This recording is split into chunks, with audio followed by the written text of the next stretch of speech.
ਓੰਕਾਰ ਸਤਿਨਾਮ ਕਰਤਾ ਪੁਰਖ ਨਿਰਭਉ ਨਿਰਵੈਰ ਅਕਾਲ ਮੂਰਤ ਅਜੂਨੀ ਸੈਭੰ ਗੁਰ ਪ੍ਰਸਾਦ। ਗਗਨ ਦਮਾਮਾ ਬਾਜਿਓ ਪਰਿਓ ਨਿਸ਼ਾਨੈ ਘਾਉ। ਖੇਤ ਜੋ ਮਾਂਡਿਓ ਸੂਰਮਾ ਅਬ ਜੂਝਨ ਕੋ ਦਾਉ। ਸੂਰਾ ਸੋ ਪਹਿਚਾਨੀਐ ਜੋ ਲਰੈ ਦੀਨ ਕੈ ਹੇਤ। ਪੁਰਜਾ ਪੁਰਜਾ ਕਟ ਮਰੈ ਕਬਹੁ ਨਾ ਛਾੜੈ ਖੇਤ। ਪੁਰਜਾ ਪੁਰਜਾ ਕਟ ਮਰੈ ਕਬਹੁ ਨਾ ਛਾੜੈ ਖੇਤ। ਪਰਮ ਸਨਮਾਨਯੋਗ ਗੁਰੂ ਸਾਧ ਸੰਗਤ ਜੀਓ, ਅਦਬ ਸਾਹਿਤ ਫਤਿਹ ਪ੍ਰਵਾਨ ਕਰਨਾ ਜੀ। ਵਾਹਿਗੁਰੂ ਜੀ ਕਾ ਖਾਲਸਾ, ਵਾਹਿਗੁਰੂ ਜੀ ਕੀ ਫਤਿਹ। ਆਪ ਸਮੂਹ ਸੰਗਤਾਂ ਬੜੇ ਹੀ ਅਦਬ ਅਤੇ ਭਾਵ ਸਹਿਤ ਗੁਰੂ ਪਾਤਸ਼ਾਹ ਸਾਹਿਬ ਜੀ ਕੇ ਹਜ਼ੂਰ, ਪਾਤਸ਼ਾਹ ਸਾਹਿਬ ਜੀ ਦੇ ਆਪਣੇ ਹੀ ਨਿਜ ਪਾਵਨ ਸਰੂਪ ਸ਼ਬਦ ਨਾਲ ਚਿੱਤ ਲਾ ਕੇ ਜੁੜ ਮਿਲ ਬੈਠੇ ਹੋ। ਪਾਤਸ਼ਾਹ ਗੁਰਦੇਵ ਜੀ ਦੀਆਂ ਬੇਅੰਤ ਮਹਿਰਮਤਾਂ ਤੇ ਵਡਿਆਈਆਂ ਜੋ ਸਤ ਸੰਗਤ ਵਿੱਚ ਸਦਾ ਵਰਤਦੀਆਂ ਨੇ, ਆਪ ਉਹਨਾਂ ਦੇ ਸਾਂਝੀ ਤੇ ਧਾਰਨੀ ਹੋਏ ਹੋ। ਕਿਰਪਾਲਤਾ ਕਰਨਾ, ਆਪਣੇ ਨਿਰਮਲ ਹਿਰਦੇ ਚੋਂ ਅਰਦਾਸ ਕਰਨਾ ਜੋ ਗੁਰੂ ਪਾਤਸ਼ਾਹ ਸਾਹਿਬ ਜੀ ਰਹਿਮਤ ਕਰਨ। ਪਾਵਨ ਸ਼ਬਦ ਦੀ ਵਿਚਾਰ ਦਾ ਪ੍ਰਵਾਹ, ਬੋਲਣ ਦਾ ਤਾਣ ਬਖਸ਼ਿਸ਼ ਹੋਵੇ। ਇੱਕ ਵਾਰ ਆਸੀਸ ਦਿੰਦਿਆਂ ਅੰਮ੍ਰਿਤ ਦ੍ਰਿਸ਼ਟੀ ਪਾ ਕੇ ਜਪਣਾ ਜੀ ਸਤਨਾਮ ਸ਼੍ਰੀ ਵਾਹਿਗੁਰੂ। ਗਰੀਬ ਨਿਵਾਸ ਘਟ ਘਟ ਕੇ ਵਾਸੀ ਸ਼੍ਰੀ ਅਕਾਲ ਪੁਰਖ ਵਾਹਿਗੁਰੂ ਜੀ ਦਾ ਕੋਟਾਨ ਕੋਟ ਸ਼ੁਕਰਾਨਾ ਜੋ ਸੱਚੇ ਪਾਤਸ਼ਾਹ ਸਾਹਿਬ ਜੀ ਨੇ ਕਿਰਪਾ ਕੀਤੀ ਹੈ। ਸੰਪੂਰਨ ਰਹਿਣ ਆਪਣੇ ਪਿਆਰ ਅਤੇ ਭਾਣੇ ਵਿੱਚ ਬਤੀਤ ਕਰਾਈ ਤੇ ਅੰਮ੍ਰਿਤ ਵੇਲੇ ਜਾਗ ਬਖਸ਼ਿਸ਼ ਕੀਤੀ। ਇਸ ਵਕਤ ਆਪਣੇ ਪਾਵਨ ਦਰਬਾਰ ਦੀ ਹਾਜ਼ਰੀ ਭਰਨ ਦਾ ਸੁਭਾਗ ਬਖਸ਼ਿਸ਼ ਕੀਤਾ। ਬਾਲਾ ਪ੍ਰੀਤਮ ਧੰਨ ਧੰਨ ਸਤਿਗੁਰੂ ਗੁਰੂ ਹਰਿਕ੍ਰਿਸ਼ਨ ਸਾਹਿਬ ਜੀ ਕੇ ਪਵਿੱਤਰ ਪਾਵਨ ਚਰਨ ਸ਼ੁਭ ਪ੍ਰਾਪਤ ਸਥਾਨ ਗੁਰਦੁਆਰਾ ਬੰਗਲਾ ਸਾਹਿਬ ਵਿਖੇ ਹਾਜ਼ਰੀ ਭਰਦਿਆਂ ਜਿਹੜੇ ਜੀ ਅੰਮ੍ਰਿਤ ਵੇਲੇ ਤੋਂ ਨਤਮਸਤਕ ਹੋ ਰਹੇ ਨੇ ਅਤੇ ਜਿਨ੍ਹਾਂ ਨੇ ਬਹੁਤ ਦੇਰ ਰਾਤਰੀ ਤੱਕ ਇੱਥੇ ਹਾਜ਼ਰੀਆਂ ਭਰਨੀਆਂ, ਸਾਡੇ ਸਾਰਿਆਂ ਲਈ ਜਦੋਂ ਅੰਮ੍ਰਿਤ ਵੇਲੇ ਇੱਥੇ ਬਖਸ਼ਿਸ਼ ਦਾ ਦਰ ਖੋਲ੍ਹਿਆ ਤੇ ਸਾਨੂੰ ਅਰਦਾਸ ਕਰਨ ਦੀ ਇੱਕ ਜੁਗਤ ਦਿੱਤੀ ਗਈ। ਕਿਉਂਕਿ ਅੱਜ ਸਾਡੇ ਖਾਸ ਕਰਕੇ ਸਿੱਖ ਮੰਡਲ ਵਿੱਚ ਇੱਕ ਬਹੁਤ ਵੱਡਾ ਦਿਨ ਹੈ। ਸ਼ਾਇਦ ਇਤਿਹਾਸਕ ਦਹਾੜਿਆਂ ਦੇ ਵਿੱਚੋਂ ਇਹਦੀ ਇੱਕ ਆਪਣੀ ਨਵੇਕਲੀ ਜੀ ਥਾਂ ਹੋਵੇਗੀ। ਇਹ ਠੀਕ ਹੈ ਕਿ ਅਸੀਂ ਕਹਿੰਦੇ ਨੇ ਫਲਾਣਾ ਪੁਰਬ, ਪ੍ਰਕਾਸ਼ ਪੁਰਬ ਜਾਂ ਹੋਰ ਪੁਰਬ ਜਿਹੜੇ ਵੱਡੇ ਗੁਰਪੁਰਬ ਨੇ, ਪਰ ਅੱਜ ਦਾ ਜੋ ਪੁਰਬ ਹੈ ਉਹਨੂੰ ਵੱਡਿਆਂ ਚੋਂ ਵੱਡੇ ਨਹੀਂ ਸੀ ਕਹਿੰਦੇ, ਪਰ ਹਰ ਸਿੱਖ ਦੇ ਦਿਲ ਵਿੱਚ ਉਹਦਾ ਨਿਵੇਕਲਾ ਥਾਂ ਹੈ। ਆ ਜੋ ਹੁਣ ਦਿਨ ਚੜ੍ਹ ਰਿਹਾ ਹੈ ਨਾ, ਜੇ ਅਸੀਂ ਕਿਤੇ ਇਸ ਨੂੰ ਸਮਝ ਸਕੀਏ, ਜਿਸ ਨੂੰ ਮੈਂ ਅਕਸਰ ਧਿਆਨ ਦਰਸ਼ਨ ਕਹੀ ਨਾ ਹੋਣਾ, ਜੇ ਕਿਤੇ ਅਸੀਂ ਧਿਆਨ ਦਰਸ਼ਨ ਕਰ ਸਕੀਏ ਤੇ ਇਸ ਵਕਤ ਆਹੀ ਅੰਮ੍ਰਿਤ ਵੇਲਾ ਜੋ ਅੱਜ ਦਾ ਗੁਜ਼ਰਿਆ ਹੈ, ਪਾਤਸ਼ਾਹ ਦਸ਼ਮੇਸ਼ ਜੀ ਦਾ ਪਰਿਵਾਰ ਇਸ ਅੰਮ੍ਰਿਤ ਵੇਲੇ ਵਿੱਚ ਵਿਛੜਿਆ।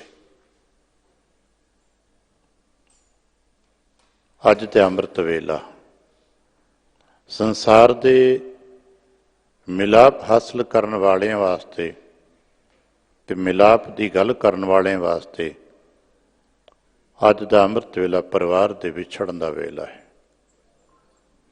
ਇਸ ਵਕਤ ਤੱਕ ਪਰਿਵਾਰ ਵਿਛੜ ਚੁੱਕਾ ਸੀ, ਪਰਿਵਾਰ ਵਿਛੋੜਾ ਪੈ ਚੁੱਕਾ ਸੀ। ਉਹ ਸਾਰੀਆਂ ਗੱਲਾਂ ਸਾਡੇ ਜ਼ਿਹਨ ਵਿੱਚ ਆ ਜਾਂਦੀਆਂ ਨੇ ਜੇ ਥੋੜ੍ਹਾ ਜਿਹਾ ਧਿਆਨ ਉਸ ਪਾਸੇ ਚਲਾ ਜਾਏ, ਤੇ ਜੇ ਧਿਆਨ ਉਸ ਪਾਸੇ ਨਾ ਜਾਵੇ ਤੇ ਠੀਕ ਹੈ, ਸੰਸਾਰ ਤੇ ਫਿਰ ਸਾਹਮਣੇ ਆ ਹੀ ਜਾਂਦਾ ਹੈ, ਤੇ ਸੰਸਾਰ ਦੀਆਂ ਗੱਲਾਂ ਆਪਣੀਆਂ ਨੇ ਭਾਈ, ਸੰਸਾਰ ਤੇ ਆਪਣੇ ਰੰਗ ਵਿੱਚ ਚੱਲਦਾ ਹੈ। ਪਰ ਚੂੰਕਿ ਅਸੀਂ ਸੰਸਾਰ ਦੇ ਵਿੱਚ ਰਹਿੰਦਿਆਂ ਹੋਇਆ ਵੀ ਆਪਣੇ ਗੁਰੂ ਕਰਤੇ ਦੇ ਇਰਦ ਗਿਰਦ ਰਹਿਣਾ ਹੁੰਦਾ ਹੈ, ਸਾਡਾ ਇਹ ਧੁਰਾ ਹੈ। ਆਪਣੇ ਗੁਰੂ ਕਰਤੇ ਦੇ ਨਾਲ ਕੁਝ ਗੱਲਾਂ ਕਰਨ ਦਾ ਦਿਨ ਹੈ। ਉਹ ਵਕਤ ਹੈ ਜਦੋਂ ਕੁਝ ਪਿਆਰੇ, ਖਾਸ ਕਰਕੇ ਭਾਈ ਸਾਹਿਬ ਭਾਈ ਦਇਆ ਸਿੰਘ ਸਾਹਿਬ ਜੀ, ਭਾਈ ਮੋਹਕਮ ਸਿੰਘ ਸਾਹਿਬ ਜੀ ਤੇ ਹੋਰ ਪਿਆਰੇ ਗੁਰੂ ਮਹਾਰਾਜ ਨਾਲ ਕੁਝ ਗੱਲਾਂ ਕਰਦੇ ਸਾਂ। ਅਸੀਂ ਉਹੋ ਜਿਹੀਆਂ ਗੱਲਾਂ ਤੇ ਨਹੀਂ ਕਰ ਪਾਵਾਂਗੇ, ਸਾਡੀ ਵਿਸਾਤ ਬਹੁਤ ਛੋਟੀ ਜਿਹੀ ਹੈ। ਫਿਰ ਕੀ ਕਰੀਏ? ਅੱਜ ਸਾਨੂੰ ਦੱਸਿਆ ਅਸੀਂ ਕੁਛ ਨਾ ਕੁਛ ਤੇ ਕਹੀਏ ਨਾ, ਚਲੋ ਇੱਦਾਂ ਹੀ ਕਹਿ ਦੇਨੇ ਆ, ਜੋ ਤੁਮ ਬਾਂਧੇ ਮੋਹ ਫਾਸ, ਹਮ ਪ੍ਰੇਮ ਬੰਧਨ ਤੁਮ ਬਾਂਧੇ। ਇਹ ਸੱਚੇ ਪਾਤਸ਼ਾਹ ਅਸੀਂ ਬਹੁਤ ਤਕੜੇ ਤੇ ਨਹੀਂ ਕਿ ਕੁਛ ਹੋਰ ਕਰ ਸਕੀਏ, ਆਪਣੇ ਪ੍ਰੇਮ ਦੀ ਛੋਟੀ ਜਿਹੀ ਡੋਰੀ ਤਾਂ ਆਪ ਨੂੰ ਪਾਉਂਦੇ ਹਾਂ।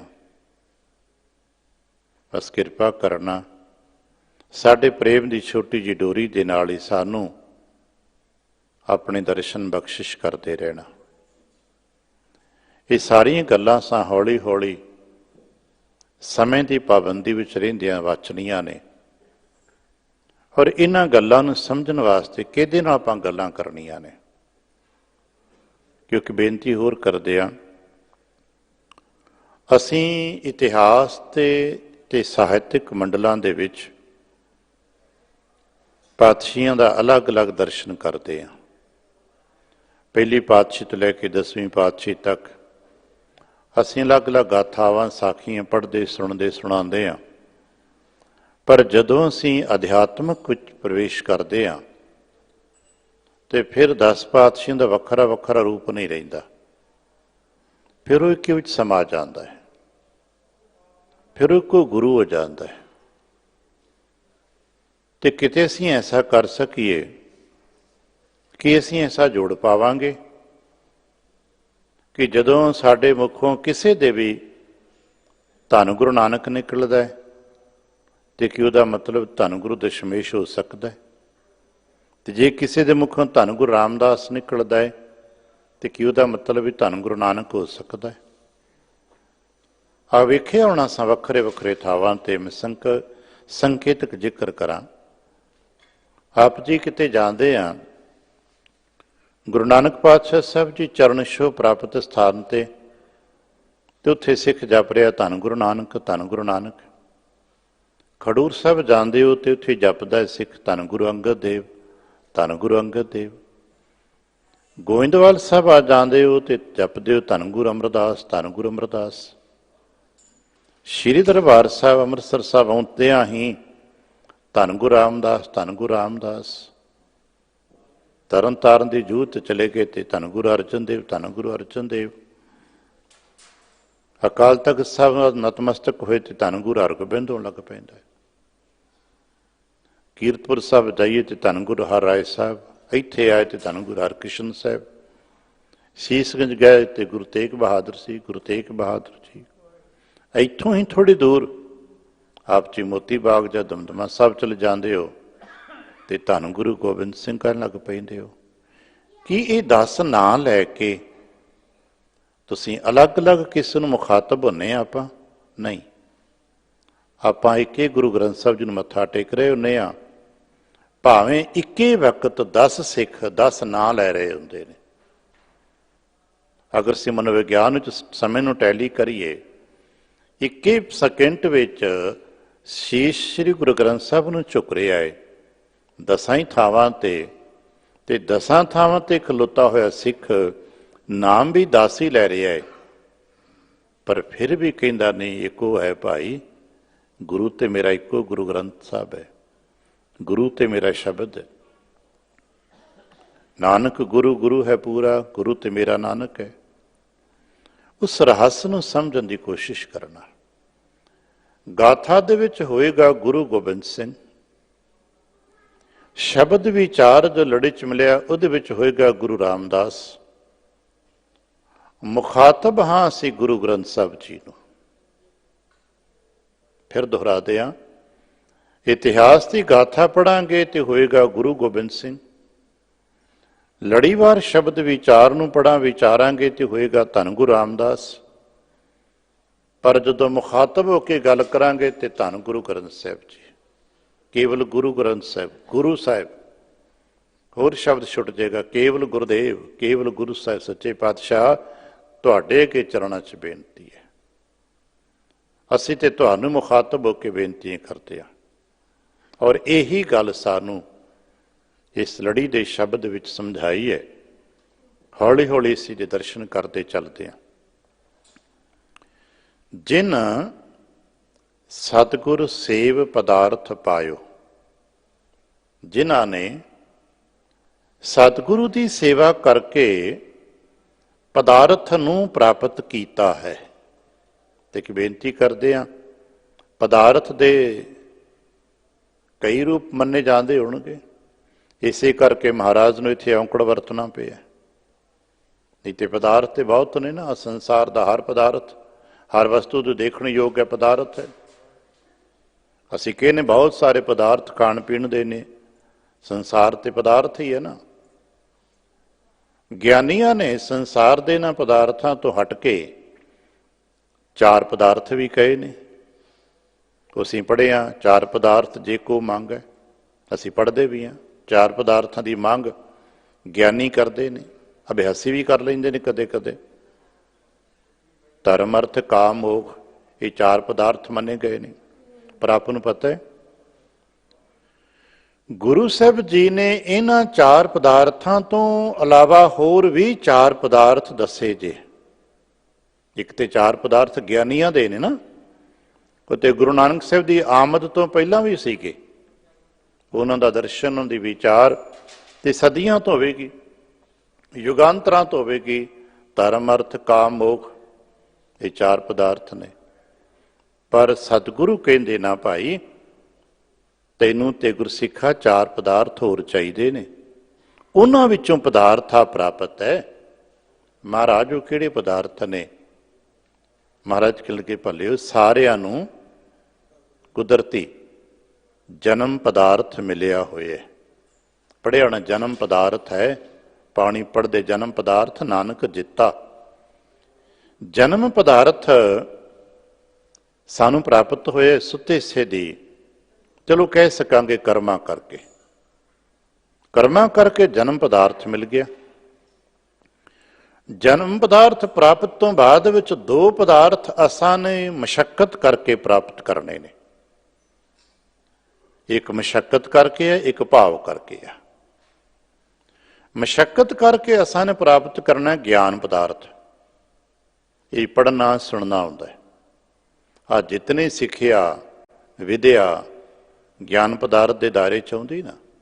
ਸਿੱਖਿਆ ਲੈਂਦੇ ਹੋ, ਵਿਦਿਆ ਪੜ੍ਹਦੇ ਹੋ ਤਾਂ ਕੀ ਮਿਲਦਾ? ਗਿਆਨ ਹੀ ਤੇ ਮਿਲਦਾ। ਕਿਤੇ ਅਨੁਭਵ ਲੈਂਦੇ ਹੋ ਤਾਂ ਕੀ ਇਹ ਗਿਆਨ ਹੀ ਤੇ ਵਾਧਾ ਹੁੰਦਾ ਨਾ। ਗਿਆਨ ਪਦਾਰਥ ਅਸਾਂ ਨੇ ਮਸ਼ੱਕਤ ਕਰਕੇ ਪ੍ਰਾਪਤ ਕਰਨਾ ਹੈ। ਇਹ ਮਾਨਸਿਕ ਤੇ ਸਰੀਰਕ ਮਸ਼ੱਕਤ ਦਾ ਨਿਚੋੜ ਹੈ ਗਿਆਨ।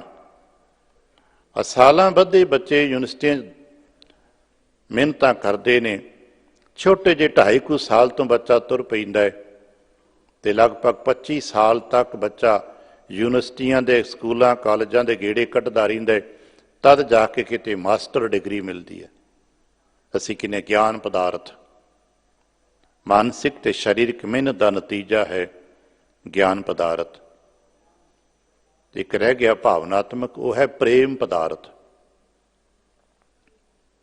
ਪ੍ਰੇਮ ਪਦਾਰਥ ਗਿਆਨ ਦੇ ਨਾਲ ਨਹੀਂ, ਪਰ ਗਿਆਨ ਦੇ ਨਾਲ ਹੈ, ਕਿਉਂਕਿ ਪ੍ਰੇਮ ਪਦਾਰਥ ਗਿਆਨੀਆਂ ਕੋ ਕਈ ਵਾਰ ਨਹੀਂ ਹੁੰਦਾ, ਪਰ ਗਿਆਨ ਦੇ ਨਾਲ ਜਦੋਂ ਕਿਸੇ ਵਸਤੂ ਦੀ, ਕਿਸੇ ਵਿਅਕਤੀ ਦੀ ਕੀਮਤ ਸਮਝ ਆ ਜਾਂਦੀ ਹੈ, ਇਹ ਕੀਮਤ ਹੈ ਨਾ ਜੋ ਬਾਜ਼ਾਰ ਦੇ ਪ੍ਰਾਈਸ, ਮੁੱਲ, ਜਿਹਨੂੰ ਇੱਕ ਅੰਗਰੇਜ਼ੀ ਵਾਲੇ ਵੈਲਿਊ ਕਹਿੰਦੇ ਨੇ, ਜਦੋਂ ਗਿਆਨ ਦੇ ਨਾਲ ਕਿਸੇ ਦੀ ਵੈਲਿਊ ਸਮਝ ਆ ਜਾਂਦੀ ਹੈ ਤੇ ਮਨੁੱਖ ਸੁੱਤੇ ਸਿੱਧ ਉਹਦੇ ਪ੍ਰਤੀ ਆਕਰਸ਼ਿਤ ਹੋਣ ਲੱਗ ਪੈਂਦਾ। ਭਾਵੇਂ ਸੰਸਾਰ ਦੀਆਂ ਚੀਜ਼ਾਂ ਹੋਣ ਤੇ ਭਾਵੇਂ ਨਿਰੰਕਾਰੀ ਮੰਡਲ ਦੀਆਂ ਚੀਜ਼ਾਂ ਹੋਣ, ਜਿਸ ਦੀ ਵੀ ਵੈਲਿਊ ਸਮਝ ਆਏਗੀ ਮਨੁੱਖ ਉਹਦੇ ਪ੍ਰਤੀ ਹੀ ਆਕਰਸ਼ਿਤ ਹੋਏਗਾ। ਅੱਜ ਵੀ ਜਿਹਦੀ ਵੈਲਿਊ ਸਮਝ ਆਉਂਦੀ ਹੈ, ਇਹ ਵੈਲਿਊਬਲ ਹੈ, ਬਹੁਤ ਕੀਮਤ ਹੈ ਇਹਦੀ, ਉਹਦੇ ਪ੍ਰਤੀ ਆਕਰਸ਼ਿਤ ਆ, ਉਹਦੇ ਪ੍ਰਤੀ ਦੁਨੀਆ ਭਰ ਦੇ ਇੰਤਜ਼ਾਮ ਨੇ। ਤੇ ਜਦੋਂ ਕਿਸੇ ਦੀ ਕੀਮਤ, ਕਿਸੇ ਦੀ ਵੈਲਿਊ ਖਤਮ ਹੋ ਜਾਂਦੀ ਹੈ, ਉਹਨੂੰ ਅਸੀਂ ਤਿਰਸਕਾਰਤ ਕਰ ਦਿੰਦੇ ਹਾਂ। ਸਦੀਆਂ ਤੋਂ ਇੱਦਾਂ ਹੁੰਦਾ ਆਇਆ, ਸਦੀਆਂ ਤੱਕ ਇੱਦਾਂ ਹੀ ਰਹਿਣਾ ਹੈ। ਜਦੋਂ ਕੀਮਤ ਸਮਝ ਆਉਂਦੀ ਤੇ ਪ੍ਰੇਮ ਪ੍ਰਗਟ ਹੁੰਦਾ, ਭਾਵੇਂ ਝੂਠਾ ਹੋਵੇ ਪਹਿਲਾਂ, ਪਰ ਹੌਲੀ ਹੌਲੀ ਪ੍ਰੇਮ ਤੇ ਪ੍ਰੇਮ ਹੀ ਹੈ ਨਾ। ਜਨਮ ਪਦਾਰਥ ਮਿਲ ਚੁੱਕਾ ਹੈ, ਗਿਆਨ ਪਦਾਰਥ ਮਸ਼ੱਕਤ ਨਾਲ ਮਿਲਦਾ ਹੈ, ਪ੍ਰੇਮ ਪਦਾਰਥ ਭਾਵਨਾਵਾਂ ਦੇ ਨਾਲ ਮਿਲਦਾ ਹੈ। ਜਦੋਂ ਗਿਆਨ ਪਦਾਰਥ ਪ੍ਰਾਪਤ ਕਰਦਾ ਤੇ ਪ੍ਰੇਮ ਪਦਾਰਥ ਵਿੱਚ ਪੂਰਾ ਹੋ ਜਾਂਦਾ ਹੈ, ਫਿਰ ਉਸ ਨੂੰ ਇੱਕ ਪਦਾਰਥ ਹੋਰ ਮਿਲਦਾ ਹੈ ਜਿਸ ਦਾ ਜ਼ਿਕਰ ਅੱਜ ਗੁਰੂ ਨਾਨਕ ਕਰਦੇ ਨੇ, ਉਹ ਹੈ ਨਾਮ ਪਦਾਰਥ। ਨਾਮ ਹੀ ਤੇ ਅਸੀਂ ਲੈਣਾ ਹੈ, ਕਿਉਂਕਿ ਨਾਨਕ ਕਹਿ ਘਰ ਕੇਵਲ ਨਾਮ ਹੀ ਤੇ ਨਾਮ ਮਿਲਦਾ ਹੈ। ਇੱਥੋਂ ਤੇ ਨਾਮ ਪਦਾਰਥ ਦੀ ਗੱਲ ਕਰਦੇ ਆ। ਇੱਥੇ ਤੇ ਦਾਨਾਂ ਤੋਂ ਸਭ ਤੋਂ ਸ਼੍ਰੇਸ਼ਠ ਦਾਨ ਨਾਮਦਾਨ ਹੀ ਤੇ ਕਿਹਾ ਜਾਂਦਾ ਹੈ। ਜਿਨ੍ਹਾਂ ਨੇ ਸਤਿਗੁਰੂ ਦੀ ਸੇਵਾ ਕਰਕੇ ਪਦਾਰਥ ਪ੍ਰਾਪਤ ਕੀਤਾ ਹੈ, ਤੇ ਪਦਾਰਥ ਕਿਹੜਾ ਪ੍ਰਾਪਤ ਕੀਤਾ ਹੈ? ਨਾਮ ਪਦਾਰਥ ਪ੍ਰਾਪਤ ਕੀਤਾ ਹੈ। ਹੋਰ ਧੰਨ ਗੁਰੂ ਰਾਮਦਾਸ ਮਹਾਰਾਜ ਜੀ ਨੇ ਆਪਣੇ ਗੁਰੂ ਦੀ ਸੇਵਾ ਕਰਕੇ ਕੋਈ ਮਕਾਨ, ਸੋਨਾ ਚਾਂਦੀ ਵਾਲਾ ਪਦਾਰਥ ਨਹੀਂ ਪ੍ਰਾਪਤ ਕੀਤਾ। ਹੋਰ ਉਹਨਾਂ ਨੇ ਕੋਈ ਜ਼ਮੀਨੀ ਜਾਇਦਾਦ ਤੇ ਧਨ ਦੌਲਤਾਂ ਵਾਲਾ ਪਦਾਰਥ ਪ੍ਰਾਪਤ ਨਹੀਂ ਕੀਤਾ। ਉਹਨਾਂ ਨੇ ਗੁਰੂ ਦੀ ਸੇਵਾ ਕਰਕੇ ਨਾਮ ਪਦਾਰਥ ਪ੍ਰਾਪਤ ਕੀਤਾ ਹੈ। ਜਿਨ ਸਤਿਗੁਰ ਸੇਵ ਪਦਾਰਥ ਪਾਇਓ, ਪਾਇਓ ਦਾ ਮਤਲਬ ਹੈ ਪ੍ਰਾਪਤ ਕੀਤਾ ਹੈ। ਜਿਨ੍ਹਾਂ ਨੇ ਸਤਿਗੁਰੂ ਦੀ ਸੇਵਾ ਕਰਕੇ, ਇੱਥੇ ਅਰਥ ਕਰਾਂਗੇ, ਨਾਮ ਪਦਾਰਥ ਪ੍ਰਾਪਤ ਕੀਤਾ ਹੈ, ਤੇ ਨਾਮ ਪਦਾਰਥ ਦੇ ਸਦਕੇ ਬਾਬਾ ਫਿਰ ਕੀ ਹੁੰਦਾ ਹੈ? ਜਿਹਨੂੰ ਵੀ ਕਿਸੇ ਨੂੰ ਨਾਮ ਪਦਾਰਥ ਮਿਲੇਗਾ, ਉਹਨੂੰ ਕੀ ਮਿਲੇਗਾ? ਆ ਦੁਨੀਆ ਦਾ ਪਦਾਰਥ ਮਿਲੇਗਾ ਤੇ ਕੋਈ ਇੱਥੇ ਨਹੀਂ ਤੇ ਉੱਥੇ ਘਰ ਬਣਾ ਲੇਗਾ, ਉੱਥੇ ਜੋ ਭਾਵੇਂ ਜ਼ਮੀਨ ਦਾ ਟੋਟਾ ਖਰੀਦ ਲੇਗਾ, ਟੁਕੜਾ ਲੈ ਲੇਗਾ, ਉੱਥੇ ਆਪਣਾ ਘਰ ਬਣਾ ਲੇਗਾ। ਪਰ ਜਿਸ ਨੂੰ ਨਾਮ ਪਦਾਰਥ ਮਿਲ ਜਾਂਦਾ ਹੈ ਤਾਂ ਉਸ ਨੂੰ ਕੀ ਮਿਲਦਾ ਹੈ? ਨਿਸਬਾਸੁਰ ਹਰਿ ਚਰਨ ਨਿਵਾਸ। ਉਸ ਨੂੰ ਦਿਨ ਰਾਤ ਹਰੀ ਜੀ ਦੇ ਚਰਨਾਂ ਦੇ ਵਿੱਚ ਨਿਵਾਸ ਮਿਲ ਜਾਂਦਾ ਹੈ। ਯਾਦ ਰੱਖਣਾ, ਗੁਰੂ ਦੇ ਚਰਨਾਂ ਵਿੱਚ ਨਿਵਾਸ ਨਾਮ ਧਨ ਤੋਂ ਬਿਨਾਂ ਨਹੀਂ ਮਿਲਦਾ। ਜਿਵੇਂ ਬਾਹਰੋਂ ਸਮਝਣਾ ਹੋਵੇ, ਇਸ ਸ਼ਹਿਰ ਵਿੱਚ ਜਿੱਥੇ ਆਪ ਬੈਠੇ ਹੋ, ਘਰ ਬਣਾਉਣਾ ਹੋਵੇ ਤੇ ਕੀ ਚਾਹੀਦਾ ਹੈ? ਅਸੀਂ ਕਹਾਂਗੇ ਧਨ ਚਾਹੀਦਾ ਹੈ। ਵੀ ਸ਼ਹਿਰ ਵਿੱਚ ਘਰ ਪਾਉਣਾ ਹੈ ਤੇ ਧਨ ਚਾਹੀਦਾ ਹੈ। ਹੁਣ ਸ਼ਹਿਰ ਦੇ ਵਿੱਚੋਂ ਤੁਸੀਂ ਕਿਸੇ ਕੀਮਤੀ ਪਾਸ਼ ਕਲੋਨੀ 'ਚ ਘਰ ਪਾਉਣਾ ਹੈ ਤੇ ਬਹੁਤ ਧਨ ਚਾਹੀਦਾ। ਤੇ ਸਭ ਤੋਂ ਕੀਮਤੀ ਥਾਂ ਫਿਰ ਕਿਹੜਾ ਤੁਹਾਡੇ ਸਾਡੇ ਲਈ? ਸਿੱਖ ਵਾਸਤੇ ਸਭ ਤੋਂ ਕੀਮਤੀ ਥਾਂ ਕਿਹੜਾ ਹੈ? ਦੁਨਿਆਵੀ ਜ਼ਮੀਨੀ ਹਕੀਕਤ ਵਿੱਚ ਅਸੀਂ ਕਹਿੰਦੇ ਹਾਂ ਕਿ ਅੱਜ ਤੱਕ ਜੋ ਵਿਕਿਆ ਹੈ ਉਹਦੇ ਵਿੱਚ ਸਭ ਤੋਂ ਕੀਮਤੀ ਥਾਂ ਤੁਹਾਨੂੰ ਪਤਾ ਹੋਏਗਾ। ਦੁਨੀਆ ਦੇ ਵਿੱਚ ਜੋ ਜ਼ਮੀਨ ਗਜ਼ਾਂ ਕਰਕੇ, ਫੁੱਟਾਂ ਕਰਕੇ ਵਿਕਦੀ ਆ, ਤੇ ਉਹਨਾਂ ਚੋਂ ਅੱਜ ਤੱਕ ਜਿਹੜੀ ਜ਼ਮੀਨ ਸਭ ਤੋਂ ਮਹਿੰਗੀ ਵਿਕੀ ਹੈ, ਆਪ ਜੀ ਨੂੰ ਪਤਾ ਹੋਵੇਗਾ, ਜੋਤੀ ਸਰੂਪ ਦੀ ਜਗ੍ਹਾ, ਜਿੱਥੇ ਵੱਡੇ ਮਾਤਾ ਸਾਹਿਬ ਜੀ ਅਤੇ ਛੋਟੇ ਸਾਹਿਬਜ਼ਾਦਿਆਂ ਦੇ ਸੰਸਕਾਰ ਹੋਏ ਨੇ, ਉਹ ਜ਼ਮੀਨ ਦਾ ਉਹ ਟੁਕੜਾ ਸਭ ਤੋਂ ਕੀਮਤੀ ਵਿਕਿਆ। ਪਰ ਉਹ ਤੇ ਜ਼ਮੀਨ ਹੀ ਹੈ ਨਾ। ਪਰ ਸਾਡੇ ਵਾਸਤੇ, ਚूंकि ਅਸੀਂ ਤੇ ਉਹਦੀ ਗੱਲ ਕਰਦੇ ਜੋ ਅਦ੍ਰਿਸ਼ ਹੈ, ਉਹ ਕੀਮਤੀ ਥਾਂ ਕਿਹੜਾ ਹੈ? ਉਹ ਹੈ ਗੁਰੂ ਕੇ ਚਰਨ। ਤਾਈਓ ਤਾਂ ਭਾਈ ਡੱਲੇ ਵਰਗੇ ਵੀ ਕਹਿੰਦੇ, ਮਹਾਰਾਜ ਇੱਥੇ ਥੋੜਾ ਜਿਹਾ ਥਾਂ, ਪੀੜੀ ਕਿ ਜਿੰਨਾ ਥਾਂ ਦੇ ਦਿਓ ਨਾ।